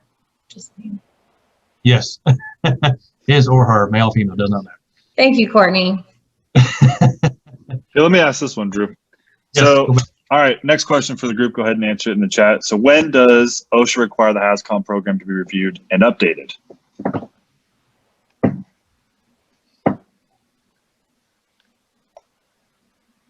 Ooh, okay. I'm seeing a overwhelming response here, the same response. So if I come around and if I turn around and say monthly, you guys are all going to be hosed. So there's really two answers here. There's annually, and then there's if there's changes or annually. Right. So, all right, let's pop to the next slide. Let's just answer it. So, all right. So OSHA actually does not specifically require a periodic program review. However, they do provide some guidelines on how to do it. Those of you who are doing it yearly, it's good. It's important to probably review it on your own for your own safety purposes. But OSHA, doesn't specifically set a periodic timeline. They do say if you're going to review it, here are some 3 steps on how to go about doing that. So we're going to go into these each in a little more detail, but obviously first is evaluate the program initially. So make sure that it's implemented as intended, and they say obviously to review it regularly to make sure it's working properly. To some of your other points, the second one is going to be whenever you identify opportunities to improve or there's changes that need to be made, they say to make sure that you're doing so and monitoring those as well. And they also say the third step in regularly reviewing this is to make sure you're sharing the results and making those well known to people in the workplace. So let's jump into that. Yeah, so next jump on that, Jon. Sorry. So yeah, just like Jon was mentioning, they don't specify, like they don't require it. There's nothing in 1910-1200 that says it has to be reviewed annually. Your company may do that, so that's follow your local guidelines, your local requirements on that. But as Jon and I will get into later on, there are specific portions of the program that have to be reviewed and revised. So maybe the SDS has to be revised, maybe the labeling system has to be revised. There are specific portions, but the written program as a whole, there's no specific timeline within 1910-1200 that says you got to do it annually, every so often, whatever it may be. But we'll get in those portions here coming up. So there you go, Jon. So we're going to walk through those steps of reviewing and kind of maintaining those programs. And quite honestly, the steps provided are going to be identical to any type of program management, whether it's a hazard communication program, just a standard safety program. We see essentially these exact same steps in Sospes implementations. I mean, the same kind of flow could be added to anything all the way to accounting programs, right? I mean, so the first step is going to be define the plan, but most importantly, define what metrics, what are your KPIs, what things are you going to measure, and what's going to tell you how it's doing, right? And so it's going to make sure that you're collecting data in a routine way so that data is consistent, and that gives you kind of key performance indicators on how it's doing. And so the 2 key indicators, going to the next slide, are things I'm sure we've all heard and seen before, is lagging indicators, and we'll of course get into leading indicators in a second. But lagging indicators, this is hopefully not new to most of y'all, but it's going to be measuring things like number of injuries, severity, right? The results from worker exposure monitoring, amount you're paying for workers' compensation claims. The kind of bummer with measuring lagging indicators, right, is you're measuring the exact things you're trying to prevent. So if you're measuring these, it's already too late. I mean, even the worker exposure monitoring, that's great, but your results are going to tell you what that guy's already been exposed to in that day. So it's a little bit too late. Moving to leading indicators. Jon, we'll back up here on the lagging ones here. And so I kind of want to pose a few questions here to kind of get you thinking and to kind of get some, get the hamster wheel going, if you would. So looking at the lagging indicators, like specifically on number 1, like the number and severity of injuries and illnesses, like how are you communicating these within your organization? Like, who sees the reports? Do you create reports on all injuries and illnesses? Do you just do it on the major ones? Do you include close calls, near misses, whatever you want to call that? So number two, the results of work exposure monitoring. Are you following all those requirements for posting? So let's say like the HazCom unit standard, for example, requires you to post it. Are you posting it within the specified time frame? Are you notifying those individuals in writing? Most of the time, grants will be within 15 days. And number three is how many of you actually are tracking KPIs when you're tracking like workers' comp claims, like year-over-year parents, and you're not doing costs. Yeah, absolutely. If you're not doing that, please have access to that. I know I've worked with companies that's that only goes to HR. I've worked with companies that it goes to HR and GHS safety, and so they can access that. But if you're not getting workers' comp claims, the access to that information, that's a great KPI to put in there. A couple of you put in there all injuries and near misses when notified. So great job there. So there you go. Thanks, Jon. Oh, thank you. So let's talk leading indicators. All right. So these are the ones that make a huge difference. So at Sospes, we focus on trying to collect these. Part of our implementation is making easy reporting and collecting these kind of leading indicators, easy, quick, proactive reports.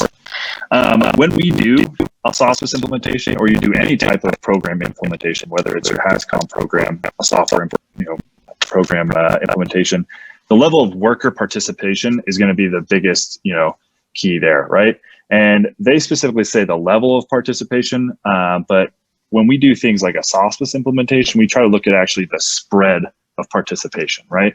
It's great to have those people who are really involved, those few core people who know it really well, but what actually is going to get you the biggest value is everybody having some sort of involvement, some sort of ownership within that, right? The next one is going to be the number of hazards and close calls or near misses reported, as well as the amount of time taken to report those or to respond to those reports. Once again, looking at those hazards or near misses and close calls can almost be made the case that that's actually a lagging indicator, right? Because a near miss is essentially an incident that didn't result in anyone getting hurt or anything being broken, but could have, right?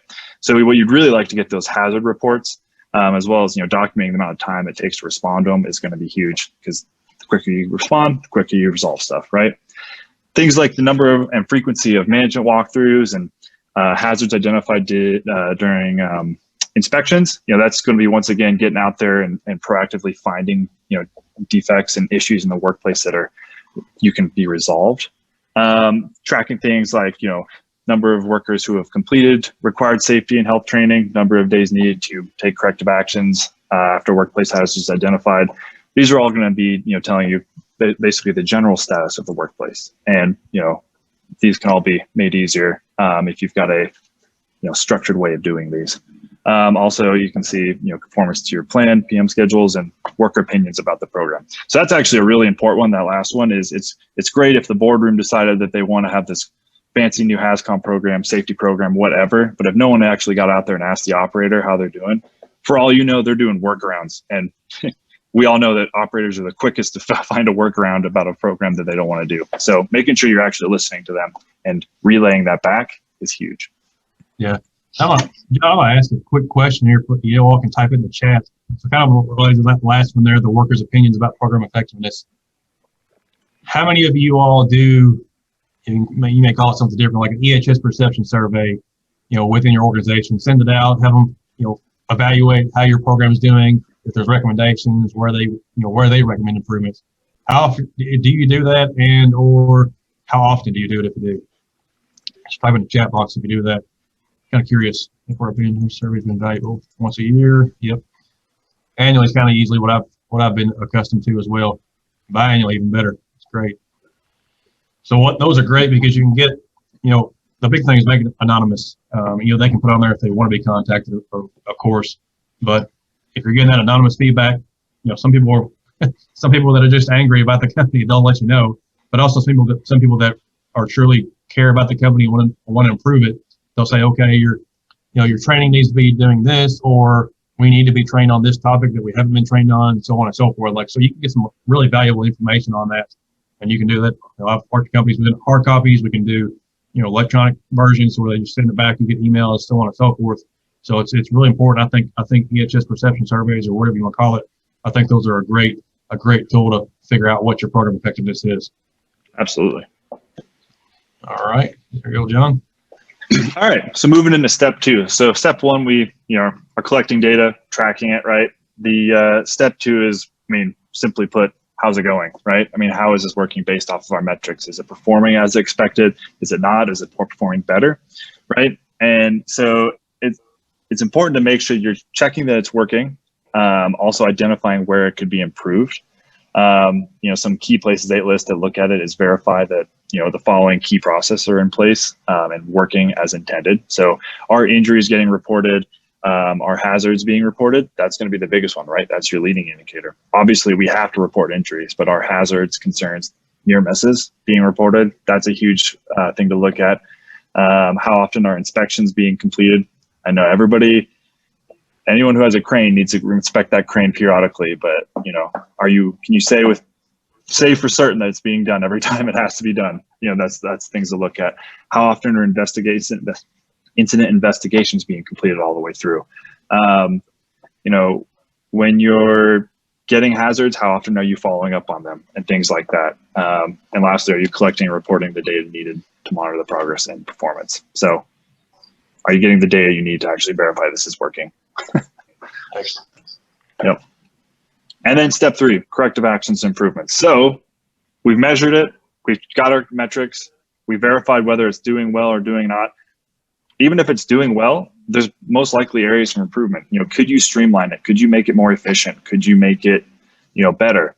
Basically, how can you make you and your company smarter? And how can you make you and your company better? Collecting all this data, doing all these things is kind of all for naught if you're not doing anything about it and constantly improving. So, if you find deficiencies, making sure you're doing it, you're following up on them, make sure you're proactively seeking input from managers, supervisors, workers. Like we said, make sure you are getting that input from the operator level, because they do it every day. Now they may complain more than the rest of the other levels, but it's still good to get that that input. And then determine whether you need to make those changes to equipment, facilities, materials, things like that. And then also remember, it is okay to change your metrics. If you decide that one metric you were originally started with is not as telling as you thought it would be, pivot. It's important to make sure you're just continuously adapting. Yep. And kind of tying into the last, what we talked about on step 2, and it kind of ties into this one as well, is, we talked about the perception surveys. Are you doing those to be proactive, or are you kind of waiting for them to come to you with a complaint, and then it's kind of after the fact? It's kind of, in a sense, kind of a lagging indicator, lagging metric. But then also, tying into that, is your organization fostering that psychological safety to where they're comfortable speaking up about concerns, they're comfortable speaking up about issues? But it's not within the HazCom program, but I'm a stickler on like the permit required confined space program. That's kind of my background. Is like within 1910-146, they specifically outlined that you have to get feedback from your employees on the development and all aspects of your confined space program. So I like to apply that same concept to every program as well. So like with a confined space, like I'm asking, are you comfortable with us relying on XYZ rescue service to perform rescue services at your site? Are you comfortable with the PPE, so on and so forth? So that standard specifically requires it. HazCom does not, but it's a great best practice to go ahead and take that, that standardized process across the board to anything. Like I said, you're getting that positive feedback or that proactive feedback rather than waiting for them to come back to you with a complaint usually. So, there we go, John. Awesome. All right, so let's talk SDS evaluation. So OSHA provides some actual specifics around the SDS evaluation frequency. It's one of the few times they actually provide a specific time frame. So in the event that there's any type of what they call significant information change on a chemical, which they define as anything from the change of a classification to whether it's new hazards identified to new exposure limits and maybe even new risk management measurements. they require that the SDSs be revised within 3 months, and then any labels coming from that SDS be revised within 6 months. Now, what this right side of the screen is talking about, of course, if you don't have the SDS, or if you're just planning on having it on the SDSs, right? If it's not currently active on your site, you don't need to update it until you do get it, until you do require that material, right? So, yeah. All right. So, we're kind of talking about a lot of this stuff based in the U.S., but there are other countries to where, the GHS is being applied, and the GHS is got similar requirements. So maybe you work for a company that has, operations in other countries. Maybe you're responsible for those. Maybe you're not. But I do want to just kind of touch on some of the major countries that, that are dealing with GHS, and there's some similarities, but there's also some differences here. So I know we got some people from Canada on here. So there's, for the most part, there's pretty similar to the U.S. They did have a previous requirement back prior to 2015 that required SDS to be updated every 3 years, but they got rid of that. Now, when you're dealing with REACH over in the EU, they do not require any kind of periodic SDS review. But there are certain situations, kind of like within the U.S., to where if with the U.S., if we change the classification, change the categorization, we have to update the SDS. Kind of the same concept here. You can see the bullet points on that one. Those changes for like the EU for REACH, those changes, the only thing that gives suppliers a legal obligation to provide updated versions of those, whether it's paper or electronically, to all the recipients. And they have to do that within that anybody they've supplied that within the last 12 months. And then actually Japan, if you deal with Japan, a lot of their requirements are very similar to REACH over in the EU. So moving on over to China, Taiwan. So China is required that their SDS be updated at least every 5 years. So that is like a blanket statement. So if nothing has changed on your SDS, you have to revise. You have to basically say that it's been revised, provide a revised copy. Even though you're not changing anything, you can just say it's revision 1 to show that it's been reviewed and make sure it's still up to date. Manufacturer must revise SDS within 6 months of any hazards. We actually got Taiwan listed twice here. I'm sorry, that's my fault. Hey, it's supposed to say Korea. I'm so sorry, I just looked it up. It was Korea. No worries here. So Taiwan got to review and update the SDS every 3 years, and then Korea, same concept there. So no worries on that one. And then Singapore and Australia, we're kind of rounding it out. So Singapore, they got to review theirs every 5 years as well. Australia, their WHS system every 5 years. But then getting on to what I think is interesting here is from Mexico, is they didn't really have a HazCom standard until, I say recent, but somewhat recently, until 2018. That's when their first GHS standard went into effect. And they put it on revision 5. So keep in mind, we as the United States, we are basing our current HazCom program on revision number 3. So even though they were a little bit later on putting it into place, they kind of jumped ahead of the curve compared to the U.S. So they must update the SDS when any kind of information comes available that it affects the classification, the resulting of change of security measures, health effects, so on and so forth. But that bottom one there is that bottom bullet point was kind of interesting to me. So they have to update the SDS when new trial results are published on possible adverse chronic health effects, even if it doesn't require changing the hazard classification within the GHS. And so some people may think that, well, it's the same categorization, same classification, I don't really need to update it. So they're getting down to the nitty gritty. They're making sure that even though if there's new test results, new trial results, new data, you need to publish those within your SDS. So I thought that was pretty interesting on that one. So moving on. So when we are reviewing our SDS items, and so this can apply to not only the manufacturers and importers, distributors, but also the end users. So what am I looking for on my SDS? So some of the high points here, these are not everything, but some of the high points that I like to point out is, especially in section 1, like your generic information that shows you the product identifier, that shows you, the emergency contact information. All that stuff, if you're in the U.S., has to be information from the United States. So if I get a chemical manufacturer from, I'm a U.S.-based company and I get a chemical from China or Japan or Korea, anywhere, they cannot put a Korean emergency contact number on there. It has to, even though it's made over there, they have to give me a U.S.-based name, address, telephone number, and emergency call number from the U.S. And so I've personally seen some issues with that. I've ran into situations from from training where I've taught classes and they've shown me some sample STSs, and we'll look at it and see that it's a foreign emergency contact number, and that does not meet OSHA requirements for their STSs. Now, if you import chemicals from foreign suppliers, that makes you now the responsible party. And so it kind of gets into a couple different situations here. So one, you're making sure that the classification is correct based on the US's GHS classifications. But also, if they do provide an STS, then you got to make sure it's accurate. If they do not provide one, then you have to create one yourself. So that's where it kind of gets into the little gray area we talked about earlier with what's a qualified person. It depends on what topic you're dealing with. Even though I've got a chemical, worked on hazmat engine for the fire department and so on and so forth, all that chemical experience does not tell me anything about creating an SDS as far as what to actually put on there. I mean, I'm not talking about creating an SDS as far as typing it up and making a document. I'm talking about what information to put on there. So you may have to refer to your chemist, your lab and R&D department that they maybe have to help you out with creating that SDS. And then all your concentration ranges are percentages compliant with the trade secret requirements. And so they give you some kind of guidance right now. The HazCom Center gives some guidance on that, on what can be acceptable as far as concentration ranges.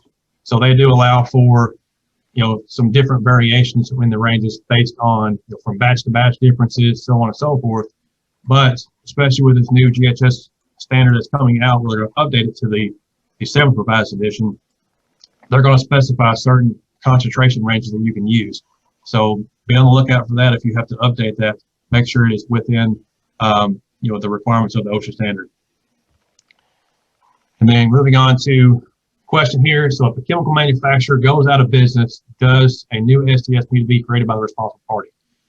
So it doesn't matter if it's US based or if it's foreign, but let's just, to simplify things, let's make it US based. You can type in the chat box. So if I'm working for a company and I've been getting this chemical XYZ from a manufacturer for years, and that manufacturer goes out of business, now that makes me the responsible party. Do I have to create a new SDS for that? So got a couple of yeses in the chat box. So actually with this one, you do not have to create a new SDS. There's some fine print here. So this is from an OSHA letter of interpretation back in 2013. So the employer's responsibility is to maintain the MSDS for that product, not to create a new SDS. And it says OSHA will not cite companies for maintaining MSDSs when these products were received prior to June 1st, 2015, which kind of was one of the deadlines for the previous HazCom update. However, OSHA still requires employees to maintain the most recently received version of the MSDS or SDS. So let's say that it's going out of business and I've got the first revised SDS from the company, but they also had a second one that I can still access. I do need to get that second one. But as long as that one that I have on file is the most up-to-date, I do not have to create that.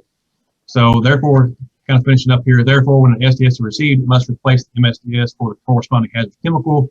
Also, when more current revisions of the MSDS or SDS are received, it must replace the older versions. So again, you don't have to create a new one unless there is a newer one available. So if you already have an outdated SDS, previously MSDS, then you need to update it to the current version, but you do not need to reinvent the wheel. OSHA does not require you to create a new SDS from you as the responsible party. Products were received in 2018, a company goes out of business. Let's see here, product, make sure I'm reading that right. Products were received in 2018 and the company goes out of business. Again, kind of same concept there. I've got a question about if it goes out of business in 2018, because this letter of interpretation says prior to 2015. And so this letter of interpretation was focused a lot on the previous MSDS formats rather than the new SDS. And so if it went out in 2018 and you have an MSDS, obviously that's a dead giveaway that's not compliant because they haven't changed the wording over to it. So they probably haven't changed the standard I-16 sections either. So if you went out in 2018, 2017, any date, you just have to make sure that you have the most up-to-date version.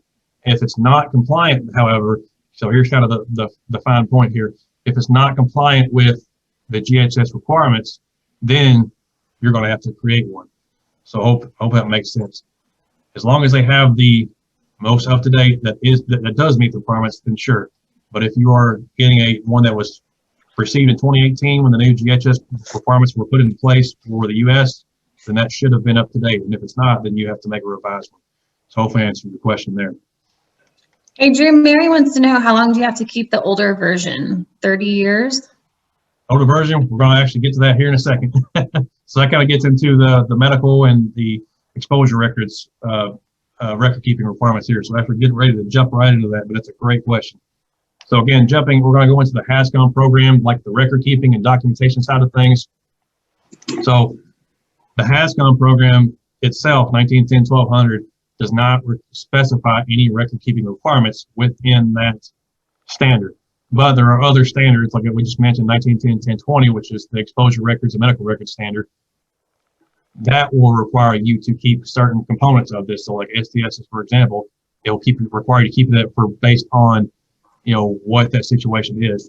And, it's a really big key point that we want to, mention here. And I'm glad that you brought it up. So like, let's say that, I have older versions of STSs or MSDS, whatever you want to call it. I have to keep those on file. That way, if something comes up later, let's say 20 years down the line, somebody develops some kind of work-related illness that comes up later. Always use the example of asbestos and mesothelioma because it doesn't show up till, usually decades later. So let's say an employee was exposed to asbestos, and it's from a gasket that we were producing. So they were exposed to asbestos in the workplace from producing these asbestos-containing material gaskets. So I need to keep that on file. If you think about people with that, we want to make sure we have that so that we can prove that this is the information we were given, and this is the information we use to do our written hazard assessment for our PPE. So if let's say the concentration changes or the content of it changes to where later on I can back down on the PPE requirements, I need to have justification for why am I doing that. So if they come back and say, well, I wasn't protected, here's the information we were given, here's the information from the manufacturer, here's our PPE written hazard assessments that were certified based on that information. And so really important to make sure we're keeping those.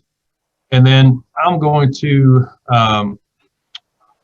jump into the employee medical records. So these medical records, exposure records, so a lot of these things may be similar as far as the practices, but there are going to be variances as far as what actually is covered. So employee medical records, these are straight from the OSHA standard of 1910-1020. So employee medical records include medical and employment questionnaires or histories. I know, like with COVID, there has been a lot of questions on, if I'm doing these self-assessments during the day, is that counted as an employment questionnaire, exam, so on and so forth. But we'll say that for another day. The results of medical examinations, lab tests, medical opinions, first aid records, descriptions of treatments of treatments and prescriptions, and employee medical complaints. So those are all considered medical records. So these have to be kept on file for the length of employment plus 30 years. So from the last day that person that was with your company, you have to keep these medical records on file 30 years after that last day.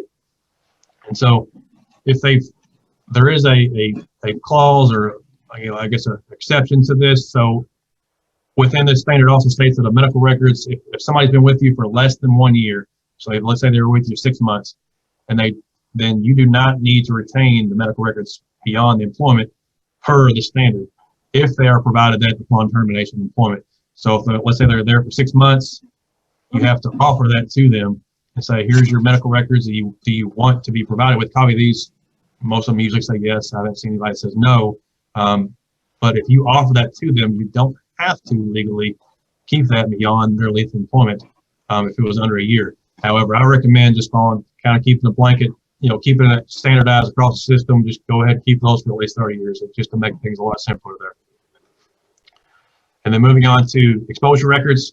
So the exposure records is a record which measures and monitors the amount of toxic substances or harmful physical agents. So these are at least 30 years from the date of exposure. So if I'm exposed today to methyl ethyl bad crap, then I got to keep that exposure record 30 years from today. It does not start from my last day of employment like medical records. It's 30 years from the day. And you can see kind of exceptions there. If you don't have those relevant records, what you can do. But kind of the the general exception to this statement is, if you have background data, it's environmental, monitoring within the workplace. If you got lab reports, you got worksheets, they only need to be retained for 1 year as long as the results, everything within that, are retained for at least 30 years. Transfer of records. So if my company goes out of business, so we kind of talked about previously, if your supplier, whoever you get your chemicals from, they go out of business. So if I cease to do business, employer shall transfer all records to the employer, whoever's taking over. So let's say we're bought out by another company, then I have to provide that to them, all the records to them. They have to maintain those records in accordance with 1910-20. Now, if I'm just simply going out of business, I've run out of revenue, can't keep the business going, I just stop going, I go out of business, then I have to offer that at least 3 months prior to the cessation of going out of business. Offer that to the employees that they can access that record. And again, it has to be at least 3 months prior to the cessation of the employee's business.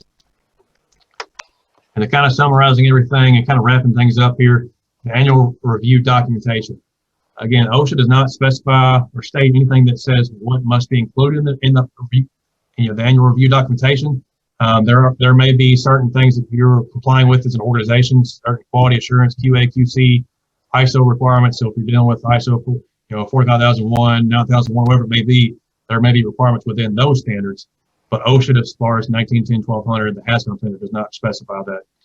Now, so kind of industry best practices to put on there, the data review, so you know that, am I doing it annually if I'm required to do it, or whatever period of time it is, who's doing the review, the results of those reviews, if there's any deficiencies found. So I'll have a tracking log of revision 1, Drew Hinton did this on this date, here's what the results are. No issues found or corrected, such and such. Recommended changes, if any, persons authorized, whoever is authorizing those changes, necessary corrective actions arising from the review, and then a revision number. Now, these are just industry best practices. Again, if you're following, you may have some QA, QC, some ISO requirements that you're following. It'd be great to, follow those as well. These kind of some industry best practices. So that kind of wraps up everything here. We're sitting right about 10:55, right at about 5 minutes left here. So kind of open it up to a Q&A session. If anybody wants to chat in the box or put in the Q&A portion, we'll open it up for that. That'd be great. And will you go to the next slide real quick so they have our contact information? So we did put in, so if you have any questions on EHS software, we can reach out to you, or compliance consulting from Drew. So we have our websites at the bottom, sospes.com, arrowsafetyus.com. Let us know if you need anything. If you have any questions, put them in the chat.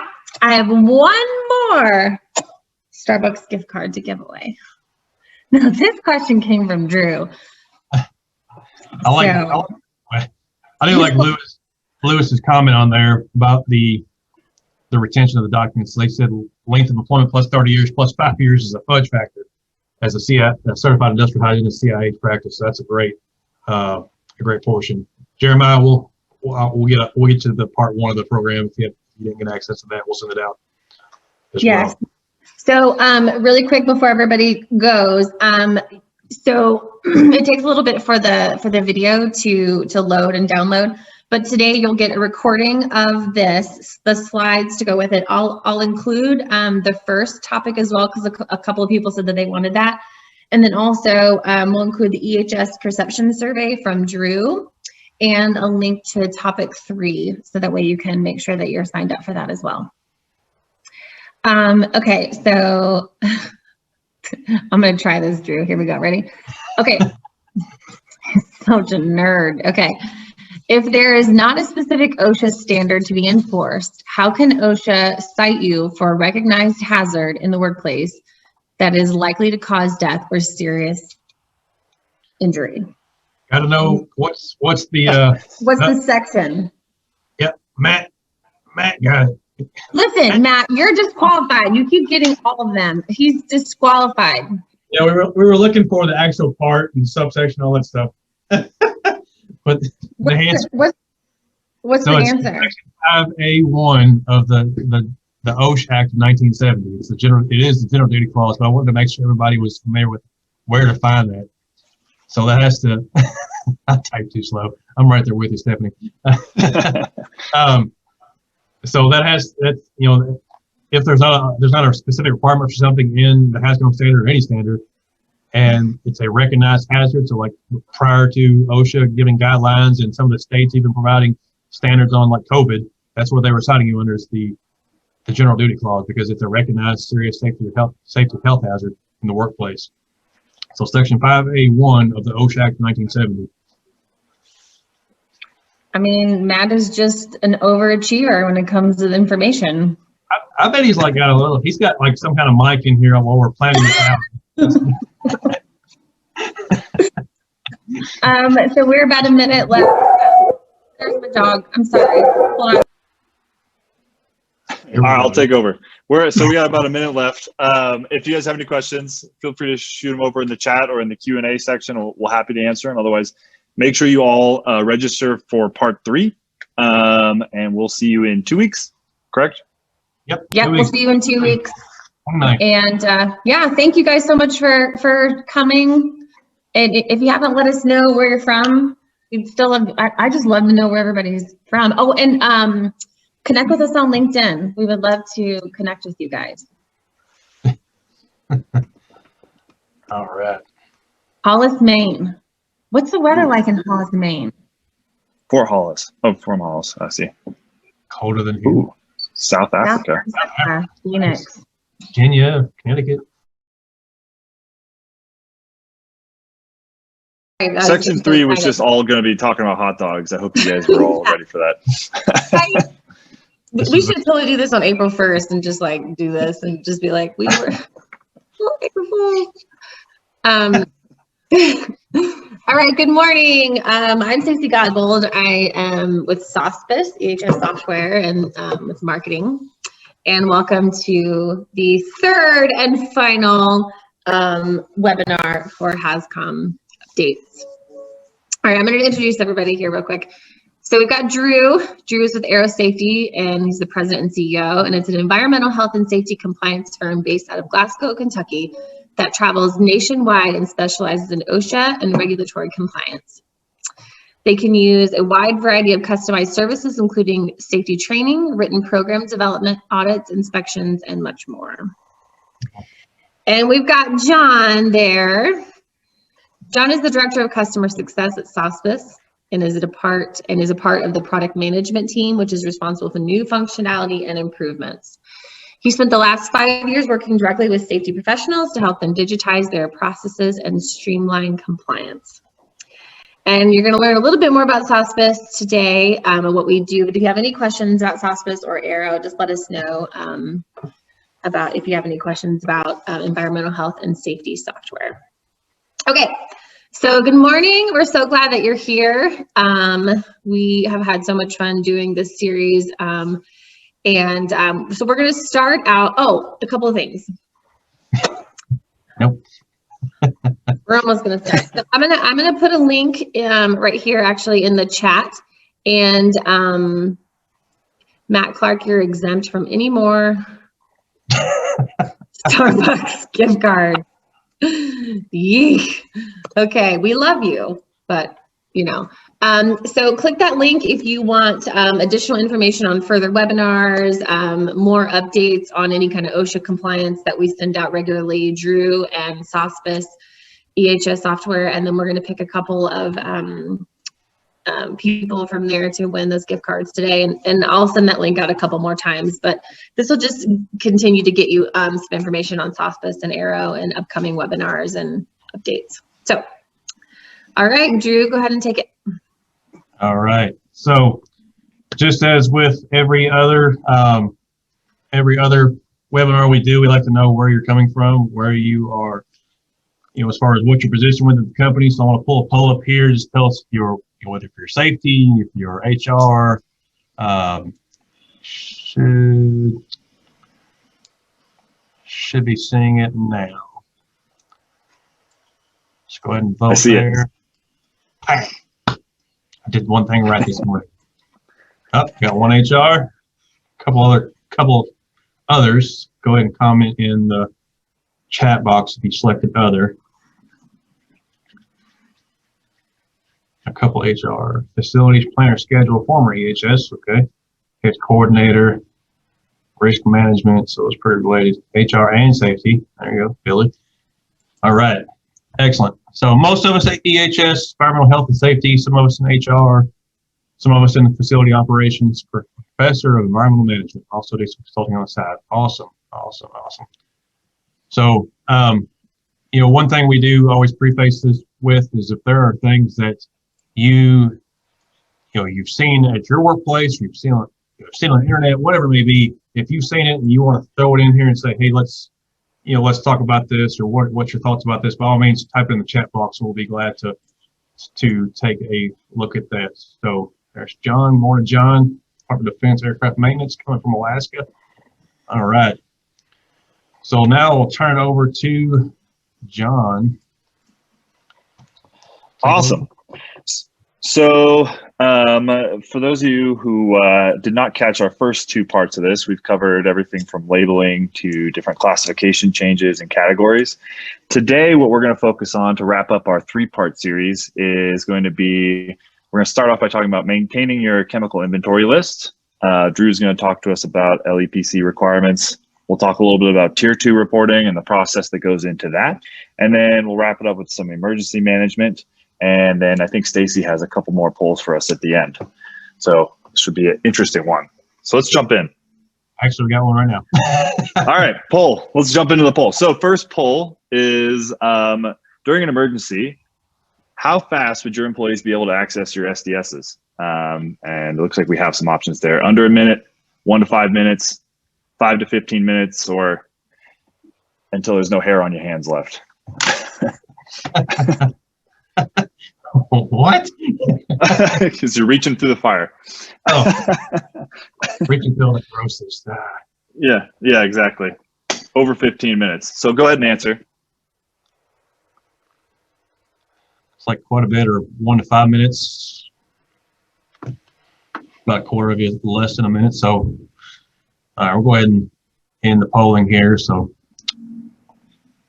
here's the results. Most of you, about a little over half of you, are 1 to 5 minutes. That's good. 1 to 5 minutes. Yep, that's pretty realistic. I think under a minute, you'd have to have it duct taped to everybody's chest. Basically make that happen. Or in their pocket. And we have we'll talk about it. Our heads. Yep. Awesome. Sweet. All right. Well, thank you all for doing that. If I close this, it's going to make an issue. So let's talk about maintaining your chemical inventory. So on the next slide, so OSHA obviously lays out that you do need to maintain a list of hazardous chemicals that are known to be present on site.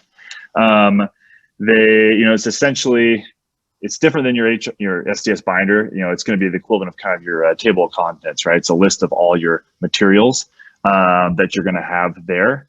Pop into the next slide. I know that a lot of people have this stored a lot of different ways. Some of our clients do things like, people I've talked to do things like they have it itemized by location, or they'll have a binder specifically for a department. OSHA doesn't actually require that. They actually just need you to have your list of all materials that are present on site. And so if you're keeping it digitally, it might look like something like this. So this is our Sospes system. It just has a list of all things that are there on site. If you're doing it in a binder, it's just going to be a list of papers that's readily accessible. Next slide.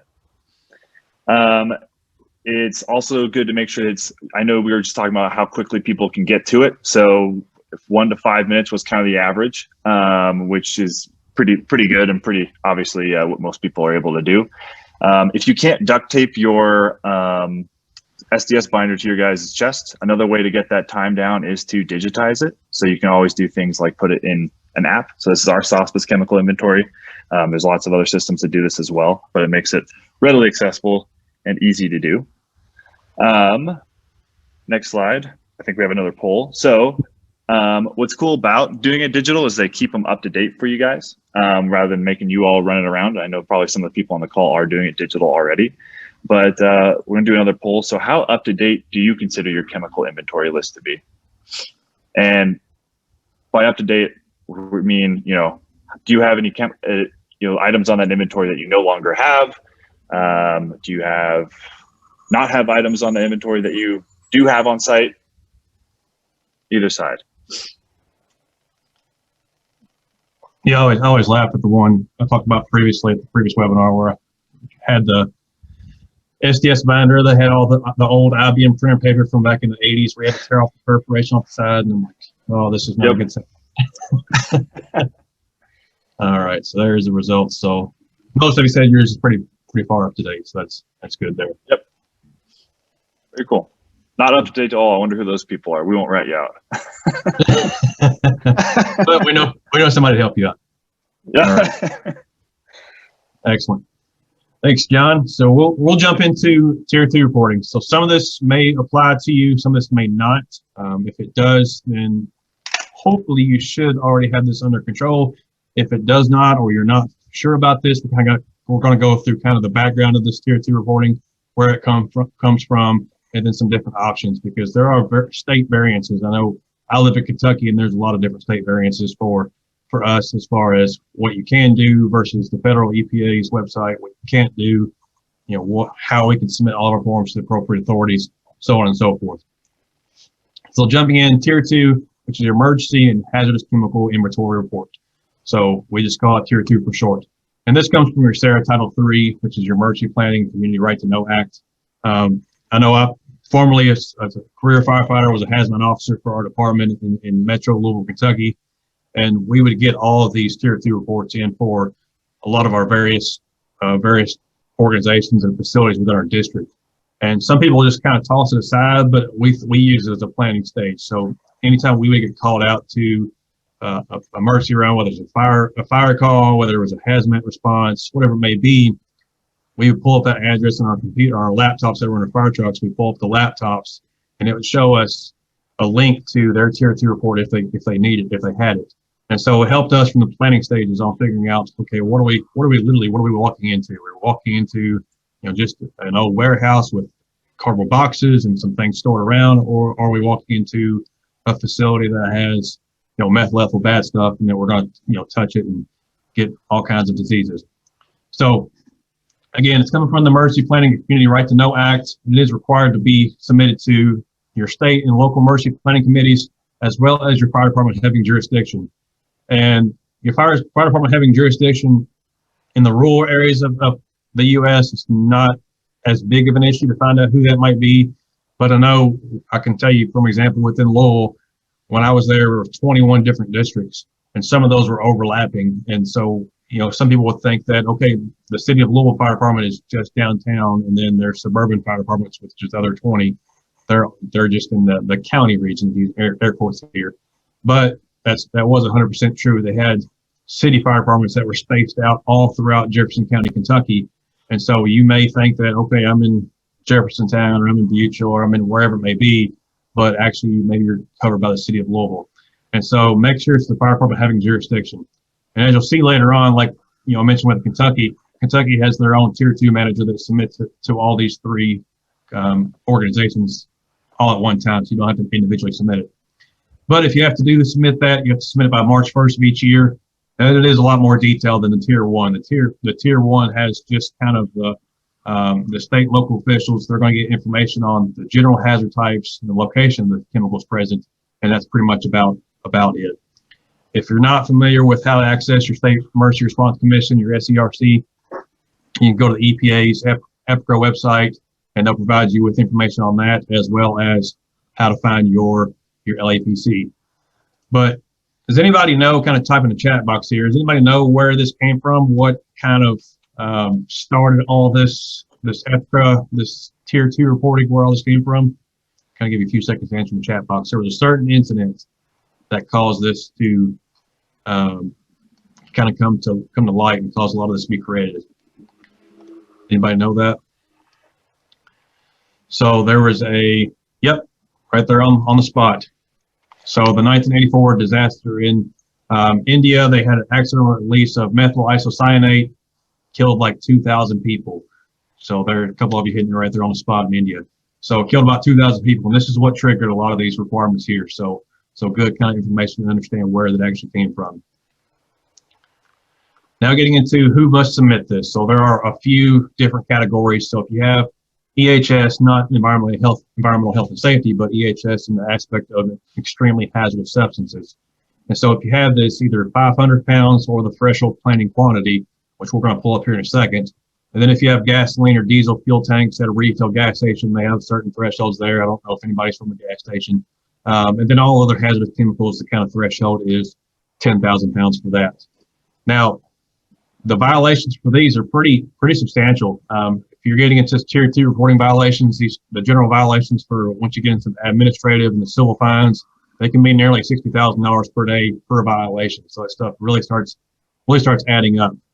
But also when you get into the medical emergencies, so if you have you're at a facility and they have some kind of physician or a nurse that's treating one of your employees, they may need to know this type of information so that they know that a medical emergency exists. They need to know the identity of that chemical to determine whether kind of treatment they need to do.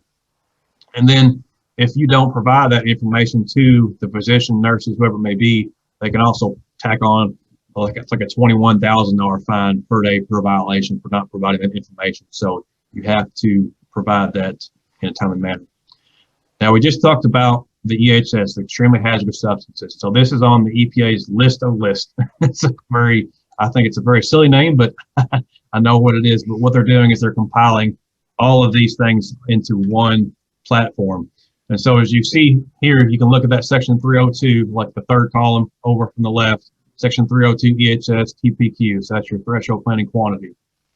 So if it has something on there, then it may give you different quantities. So for example, some of those that you see 500/10,000, those are for chemicals that are solid, and they're going to give you 2 different threshold planning quantities. So in those cases, lower quantity is going to apply for solids that are in the powder form with a particular particle size less than 100 microns, or if it's in a solution or molten form. Otherwise, you're going to go with the 10,000 pound TPQ. So there's a couple different variants. Yes. Go ahead. Sorry. Finish it. Go ahead. You have something? I was going to say, so a list of lists is also how you spent your weekend over the week, right? Doing chores around the house. That's exactly right. And so this particular format here that you see on the screen is categorized by your task number, your 313 category codes, but they also have it in Appendix A. You can find it alphabetically, so you can find a couple different methods there. Now, what's on the actual report? So your Tier 2 report information is going to have your basic facility identification information. So where are you? What kind of facility are you? And we're going to walk you through these things. We're going to walk you through the Tier 2 submit software that the EPA has, and we're going to kind of run you through the manual way if you want to do it on a paper form or a PDF fillable document, whatever method you want to do that. We'll kind of walk you through the process of that as well. And so your basic facility information, your employee contact information for emergencies and non-emergencies. One of those things with that emergency contact, this has to be a 24-hour, 7 days a week contact.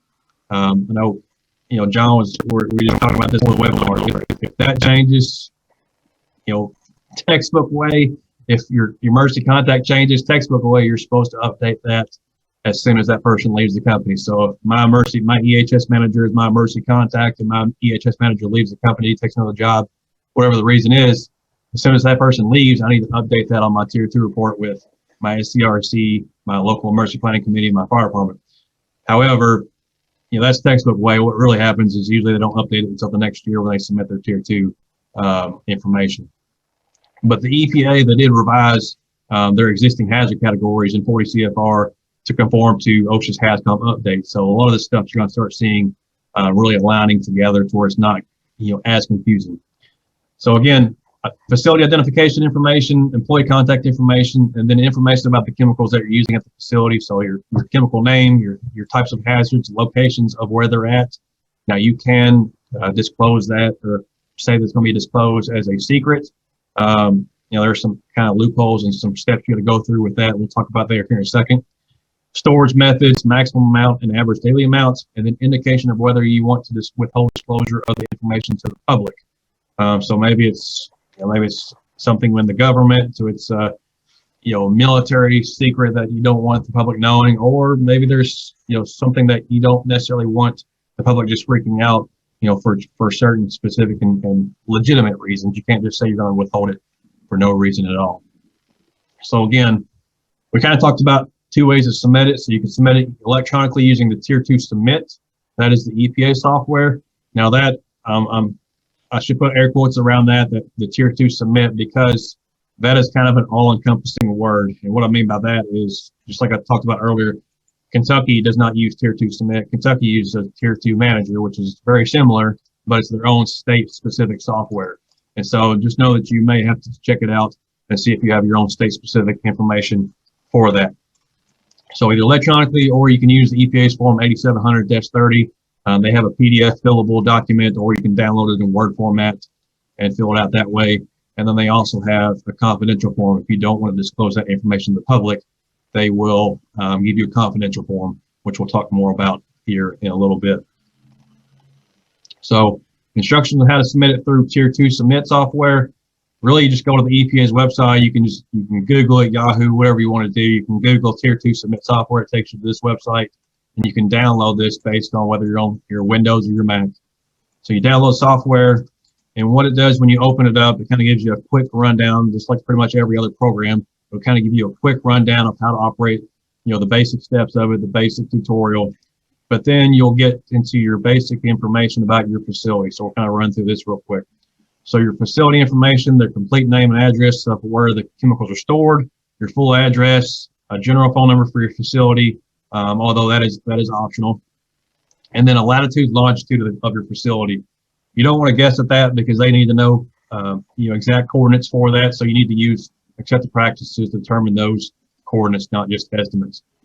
Indicate if your facility is manned or unmanned. If the facility is manned at least part of the day, then you're going to go ahead and check that box for that is manned. If it's unmanned, you should only check it if it's nobody is ever there at any point during the time.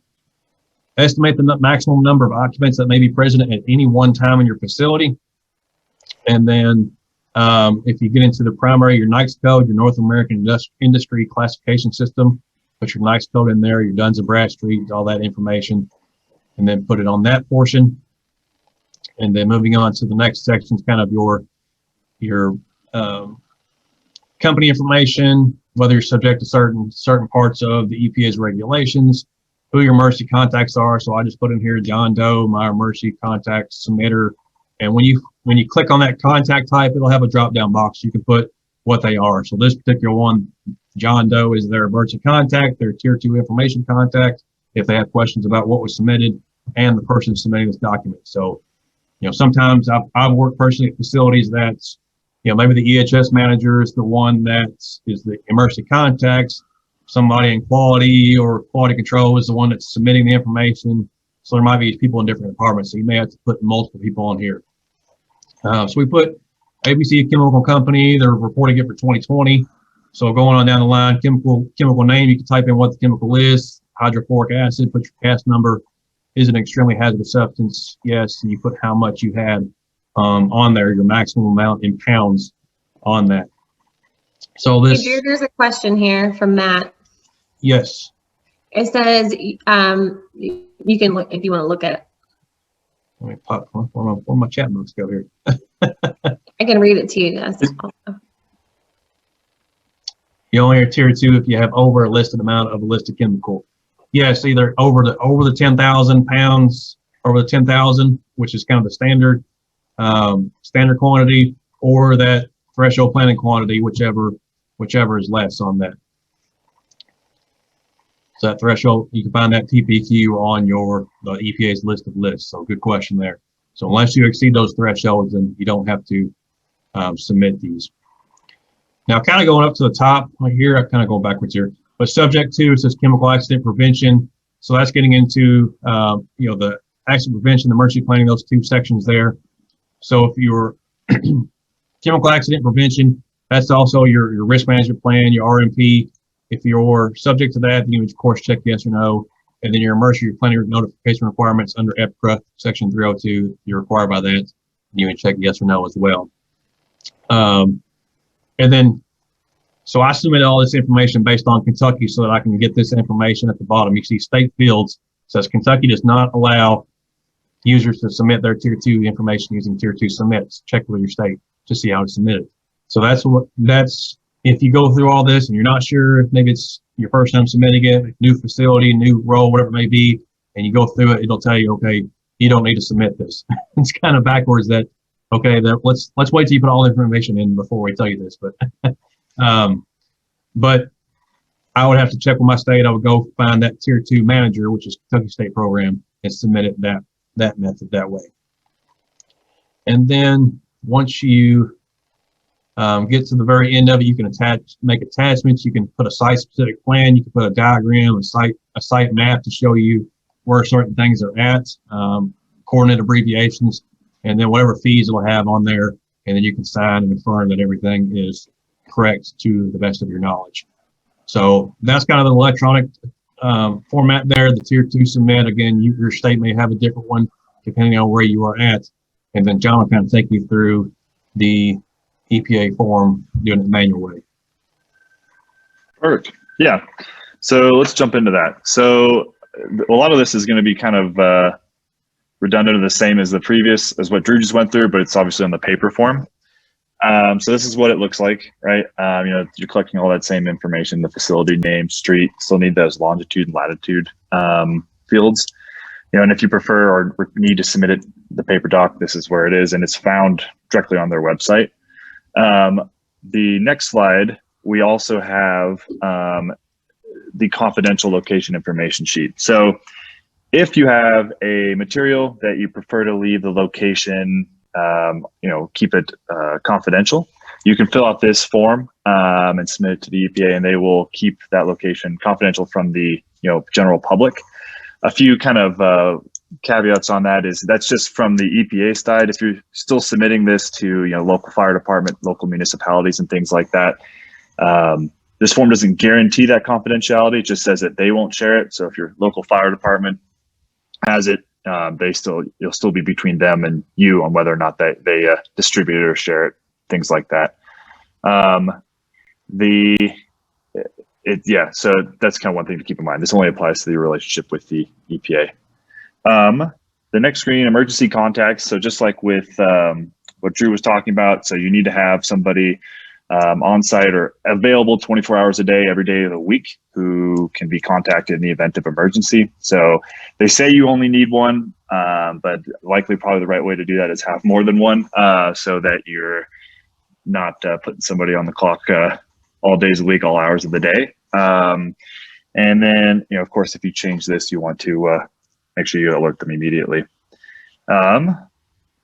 So this one is covering, let me catch my notes up here, a couple different items. So the trade secret claim. So if you're withholding various pieces of information on the grounds that it's a trade secret, you just need to enter basically the generic class or category in a way that structurally describes the chemical. Also, this needs to be submitted to the EPA at the same time you submit your tier 2 report. Also, when it comes to things like mixtures, if you have a hazardous chemical as a part of a mixture, then you have the option of doing one of two things. You can either report the full mixture quantity. So say you've got some sort of solvent or things like that only a certain percentage is hazardous. You can either report the full quantity of the mixture or just the quantity of that mixture that is made up of the hazardous chemical. So if only 5% of the mixture is hazardous, then you just report that 5%. It also has a spot for maximum amounts. So I had to write my math down on this, but let's say you've got, if you've got, basically you're going to need to report the maximum amount of your hazardous materials that are on site in a year. So let's say you order 25,000 gallons of a solvent, 10% of it is hazardous. So you'd say that's 2,500 gallons of that is hazardous. Then you take it one step further and figure out the density of that hazardous material, multiply the quantity by density. And so in this case, let's say we have benzene at 10%. The density of benzene is 7.29 pounds. So multiply that by 2,500, you get 18,225 pounds. And then you would reference that in their little table there, which would be number 6 for the maximum quantity. And then We also ask for, average daily amount. So, it's basically what you're expecting to have on site on any given day, ways it's stored, temperatures, things like that. Will all be asked on here as well. And of course, confidentiality of location. I'm really proud of your math, Jon. Thank you. I was like, is a train's leaving the station and you have 10% benzene, what time will you arrive? I was so impressed. Doing the math last week. It didn't transfer through the weekend, so sorry. Speaking of Jon Harper, he had to do all the manual stuff. So I talked about the electronic forms to where it just all does it for you. So Jon had labor. I know, you were like, just fill in this little spot. Check the box. And Jon's like, okay, so if you carry the 9.5. Yeah. I'm in software. I haven't owned a pencil in years, so this is right. But that is, kind of like we're talking about, we're joking about it, but with the electronic software, it does, gives you drop down boxes so you can choose these different things to where, if you're filling it out manually, they do have a form that does give you the instructions for that. So if you're like, what does it mean when it's asking me what type of container? Okay, here's a list of types of containers. Is it in a silo? Is it a drum? Is it a box? Whatever it may be. So they give you things that you can go from. So jumping into kind of some tier 2 reporting best practices, just like everything else, make sure you save a file for your records. There are things, if you were dealing with OSHA this year and you were dealing with submitting your injury and illness records through the OSHA's ITA, the injury tracking application, you may have run into issues with their system being essentially overloaded and crashing and not letting you submit it until a couple days later. So make sure you save a file for your records to show you when it was submitted, so that they come back and things happen. Maybe something crashed on their end, the EPA's end, and they want to say, okay, let's see your documentation. You can show that to them. So when you do it electronically through your tier 2 submit software or whatever your state specific software is, they will allow you to create a PDF file from that. Now, if you look at like this EPA website, you can go in there and find your state, just click on there and you can find what your state specific requirements are. So again, I'm going to use Kentucky as an example. So when I click Kentucky on there, it shows me all the information for if I have questions, I can email, Kentucky Tier 2 Manager, KentuckyEM.org. I can go to the website, instructions, so on and so forth. But then it tells me that they have a Kentucky Emergency Response Commission has implemented a new Tier 2 reporting system and no longer uses Tier 2 submit. And so they're going to send you through this next page, which is their Tier 2 Manager. So it just basically allows you to create an account and you submit it that way. So the benefit of this one is I know several states have similar programs. It's like Kentucky's Tier 2 Manager, rather than having to individually submit this information to your state emergency response commission, your LEPC, and your local fire department, it does all this for you. So you don't have to do it manually elsewhere. So jumping into emergency management guidance. I know I'm going to give some stories. You'll see some pictures. Maybe you recognize some of the pictures here. Maybe you don't. But we'll talk about some emergency management guidance. What happens when things don't go as planned? What happens when we do have a spill, a release, some kind of catastrophe at our site? What are some plans that we have to have in place? So my recommendation, one, from the first responder side of things, from being a former career firefighter, still an EMT, is get them involved. Get your fire department involved. Get your EMS involved. Get your local law enforcement involved. They love training. They love getting out there. They love doing drills.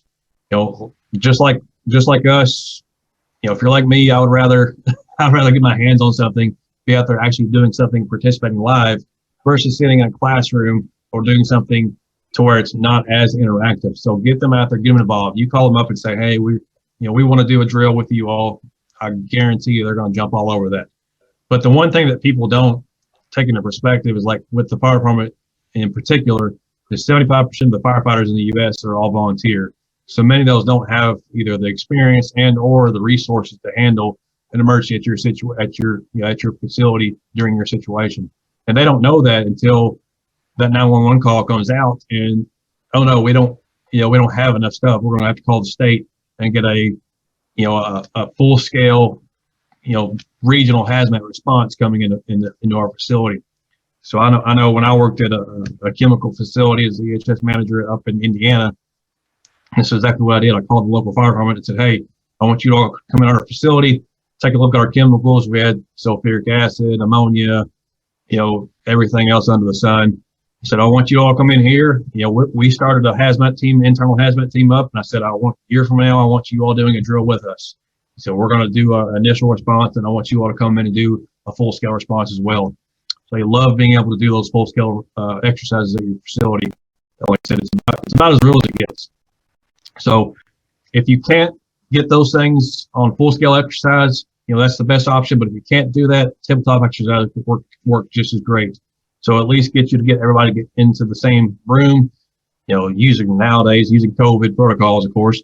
But you're getting in the same room, you're getting a large map, a large layout of your facility, and you can kind of go through various scenarios. Okay, if we had a leak here, where are we going to evacuate our employees to? You can get the fire department and law enforcement involved. Okay, where are they going to position their hazmat response units? Where's law enforcement going to position their apparatus? Where are they going to start blocking off traffic? Where's EMS going to be staging for triage? A lot of those things can be done without exposing yourself to the hazards. So again, if you can't do the full scale, at least if you can do a tabletop exercise. Sometimes you can spread those things out to a full day. Do several different scenarios. Sometimes a couple hour thing maybe what works best for you. And then use them as a valuable resource.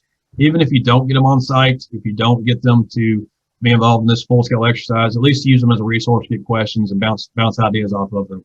So I know with fire marshals, some of you all may deal with them, some of you may not, but they come around typically once a year. They'll inspect your facility to make sure it's up to fire code, make sure it's complying with all the applicable national consensus codes. But they can also tell you information on how to properly store hazardous materials. They can tell you other local, state, federal, other AHJ requirements. And then also your law enforcement security can tell you specific security measures, especially if you're dealing with the CTPAT facilities covered by DHS, Department of Homeland Security. They can give you a lot of help there. It popped up in the chat. RMP requires field exercise once every 10 years, tabletop exercise every 3 years, and annual coordination meeting with local fire rescue department. Absolutely, Billy, great point there. So just brought it up in chat. Risk management program, RMP, part of the EPA, requires field exercises every 10 years, tabletop exercise every 3 years, and then a once a year meeting at least with your local fire rescue department. And sometimes, like I said, me being I was a hazmat officer for our department, I would get all these tier 2 reports, all this information, and I would look at it and start planning out, okay, let's start doing, internal training. Let's start doing our training based on this, and this. And so it's a lot more beneficial than just a piece of paper that gets submitted to the state. So this next one here, I'm going to switch screens here. For some reason, this link's not working. Let's see.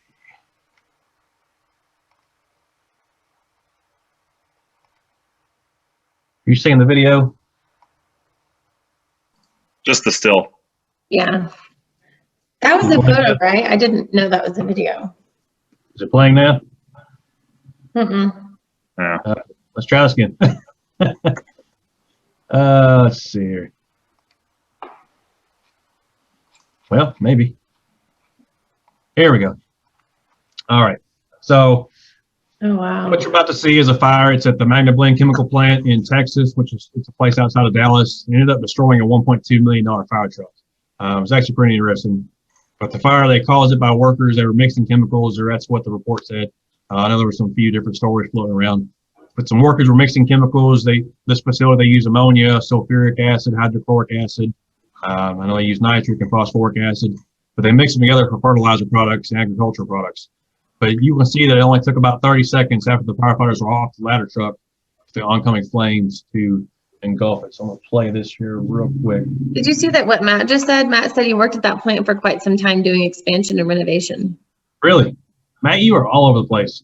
Man, Yeah, wow. like, I want your autograph. But you can see this chemical start coming out, and they're realizing it. So once they recognize that something's going wrong, they told the firefighters to get off the truck. It took about 30 seconds for that truck to be completely engulfed. Oh, so $1.2 million is right down the drain. Of course, it's an insurance write-off, so you're good. that's unreal. Oh my God. So that one got buried. Melted. What's that? Yeah. That's wild. There was not It's much. part of the concrete now. Wild. All right. Let's see here. So preparing for doomsday. You're back on the PowerPoint, right? Yes. Preparing for doomsday. So what happened? So this is the picture you're seeing here are from the GE fire that happened, the GE General Electric Appliance Park fire in Louisville, Kentucky, back in 2015. My department was less than a mile away. We were first due on this particular structure fire. We kind of planned for this. I'm just going to be honest. We kind of planned for this emergency to happen. We said, okay, if GE, we joked around that if GE burns down, we're calling in sick that day because we knew it was going to be bad. But we also did, scenarios with GE. We went over there and did planning with them. And honestly, I think we may have mentioned it with the last webinar. Was there actually their security personnel actually pretty proactive. I know with one of their major facility, their main hazards of the facility, right next to the building that burned down, Building 6, is a cyclopentane tank, which if you don't know what cyclopentane is, it's a very highly flammable chemical. And so they had a super large tank right next to this building that burned down. And so one of their main focuses was we were trying to put as much water on that tank as possible. We weren't worried about the fire at that point because it was already a lost cause, and it was nobody was there. I think it was, it was like, Good Friday. I think is what it was. A Good Friday because nobody was there on that day, just a few maintenance workers. But we were focused on putting water on that basically to keep a large explosion from happening. So I know that when we went out there, we would go to this facility, 2 o'clock in the morning, whatever time it was, we'd go to this facility and we had called out for a cyclopentane leak inside one of their buildings at one of their machining areas. Their security guards would hand us a SDS as soon as we got to their security shack. We'd go through. They say, "Here's your SDS full of cyclopentane." We had it in our laptop anyways. But it's good to know that hey, when first responders arrive, they are ready and prepared to give us their emergency action plan, to give us their SDS for chemical, and so that we can prepare that way. So, understanding what's your worst case scenario at your facility in your area. A lot of this tier 2 reporting is really based on a lot of those things happening. So what's your worst case scenario? That's why they're asking for what's the most amount that you have in a past given year. What's your highest amount? So understanding what that worst case scenario is, do you know what your neighboring facilities have? I know the chemical facility that's I worked at in Indiana, we had a facility that we built in China when I was there. And I remember getting called in the middle of the night. It was about 11, 12 o'clock at night, my time, but over in China, it was about lunchtime, around 1 p.m. in the afternoon. But I got a call about midnight our time, get called and said, hey, we have, one of our neighboring facilities, some of their fumes was coming into our ventilation system, got brought into our facility. We've got people that are vomiting, people that are, snot, basically have, snot running out their nose, teary eyes, coughing, a lot of these different symptoms, and just coming from hazmat background. I kind of jokingly said, this kind of sounds like some WMD stuff, some weapons of mass destruction. Like, let's find out what it is real quick, and let's get to the bottom of it. I said, call me back when you know what it is. Well, they called me back in about 10 minutes. They called me back and they said, okay, here's what we got. Here's the chemical. I looked it up, had a software program. I looked it up. Very first thing it says, chemical weapons precursor. I'm like, oh boy. Wow. So they did not know exactly what their neighboring facilities had, and it to their facility. And so that was a whole separate ordeal of, okay, is my neighboring facility just pumping stuff into our facility and we can just, filter it and screen it back out? Or is it going to cause a major issue to where we need to shelter in place, shut off all the HVAC system and go from there? And so do you incorporate that into your emergency action plans? Do you incorporate, not only your emergencies, but also your neighbor facilities emergencies as well? So a lot of us still maybe sometimes with, rail cars that were, derailing close to you. A lot of times you'll facilitate that, but are you familiar with what your neighboring facility has? Are those in your plans as well? It's a lot of stuff. It's a lot of stuff. So if you have any questions, let us know. We have a little bit more time. So I'm going to put the link in the chat one more time. So we're going to send out topic 1 and topic 2 and topic 3. We've had some folks that have been through it with us the whole time and some that are just joining us now.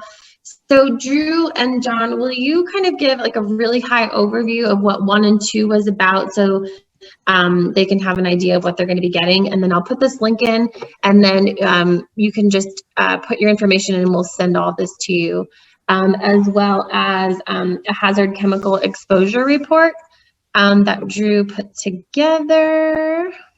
Yep. So I'll kind of take that. So like if you didn't get to make part 1 or part 2, part 1 was a general overview of what OSHA is proposing to happen with the new GHS update. So they're wanting to align, go from the 3rd revised edition of the GHS program to the 7th revised edition. So we've talked about what those changes are going to be from a manufacturing standpoint. So you're going to see some changes on the SDS format. So, you know, some things that are going to be included and they're specifying, but also some information from the training standpoint that you may have to incorporate. And then with the part 2 was we're looking at best practices for managing your HazCom program and revising your HazCom program. So who can do the revisions, what to look for when you make the revisions, and how to document and make those best practices. And I know I will, like Stacey mentioned, we'll send out a format. The form that she's talking about is if you are exposed to a chemical, it's a form that you can document that has this chemical exposure so that you can keep it on file for like 30 years, and they can have it all documented from there. So, Jon, Stacey? I have a Starbucks gift card to give away. So I have a question. Okay. So we've got, okay. Ready for this? You know what? If Matt's just awesome, he knows everything, then that's what's going to happen. Okay, so I've got a question here. So there's 2 answers. There's a name both, and then I will send you a Starbucks gift card. Name the 2 hazard categories that OSHA is proposed to add to flammable gases hazard class. Name the 2 hazard categories that OSHA is proposing to add to flammable gases hazard class. So there's 2. Have we got any? Flammable gases. Oh man, crickets. Come on, guys. Come on, Matt. You're letting me down. Matt. This is gonna be the worst with the fastest fingers like that. You can type it in on Google. This is the first time we've had this. Oh man. Okay. Drew, this is not a good question. I'll give you. See if you can think of the other. Okay, there you go. So one of these is pyrophoric gases. What is the other one?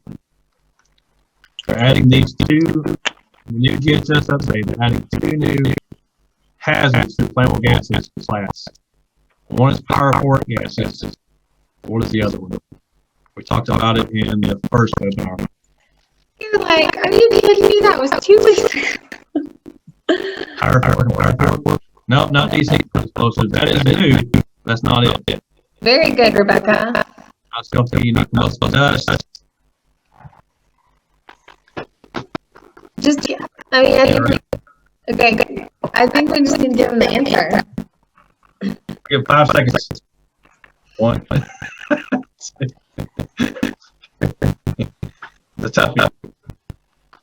Pyrophoric gases, chemically unstable gases is the other one. Okay. So those are the 2 new ones they're going to add. A lot of, I'm glad that you all mentioned those, that you all did though, because all of those things are all new. Combustible dust, we're going to be defining that. It's the desensitized explosives, so they're all definitely good things there. So it definitely means you're paying attention.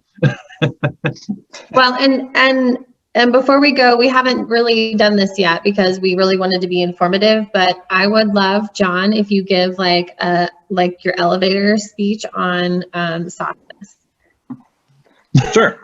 So first of all, thank you all for coming to this. I know some of you probably are familiar with Sospes. We've shown it throughout this kind of, I call this program, 3-part program briefly.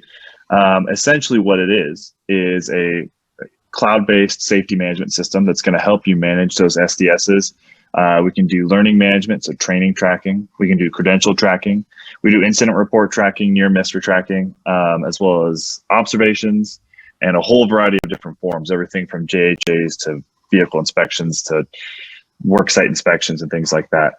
And what's unique about Sospes is it's a mobile app and web app that is paired with an advanced analytics package that's all tied into what's called Tableau, which I'm sure some of you are familiar with. That gives you those real-time reports while maintaining your SDS library and keeping it up to date, as well as all other things safety. So if you have any more questions about that, please reach out to either Stacey or I, or even Drew, and check us out at sospes.com.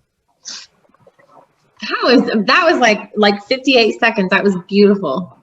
Yes. So the fastest, I Googled this, speaking of elevator pitches, here's your new question. Does anyone know what the fastest elevator in the world is? Let's say, what's the speed, the top speed? Like miles per hour, like floors per second? So I'll tell you, it's 119 floors it travels. 65 feet per second. 35 miles.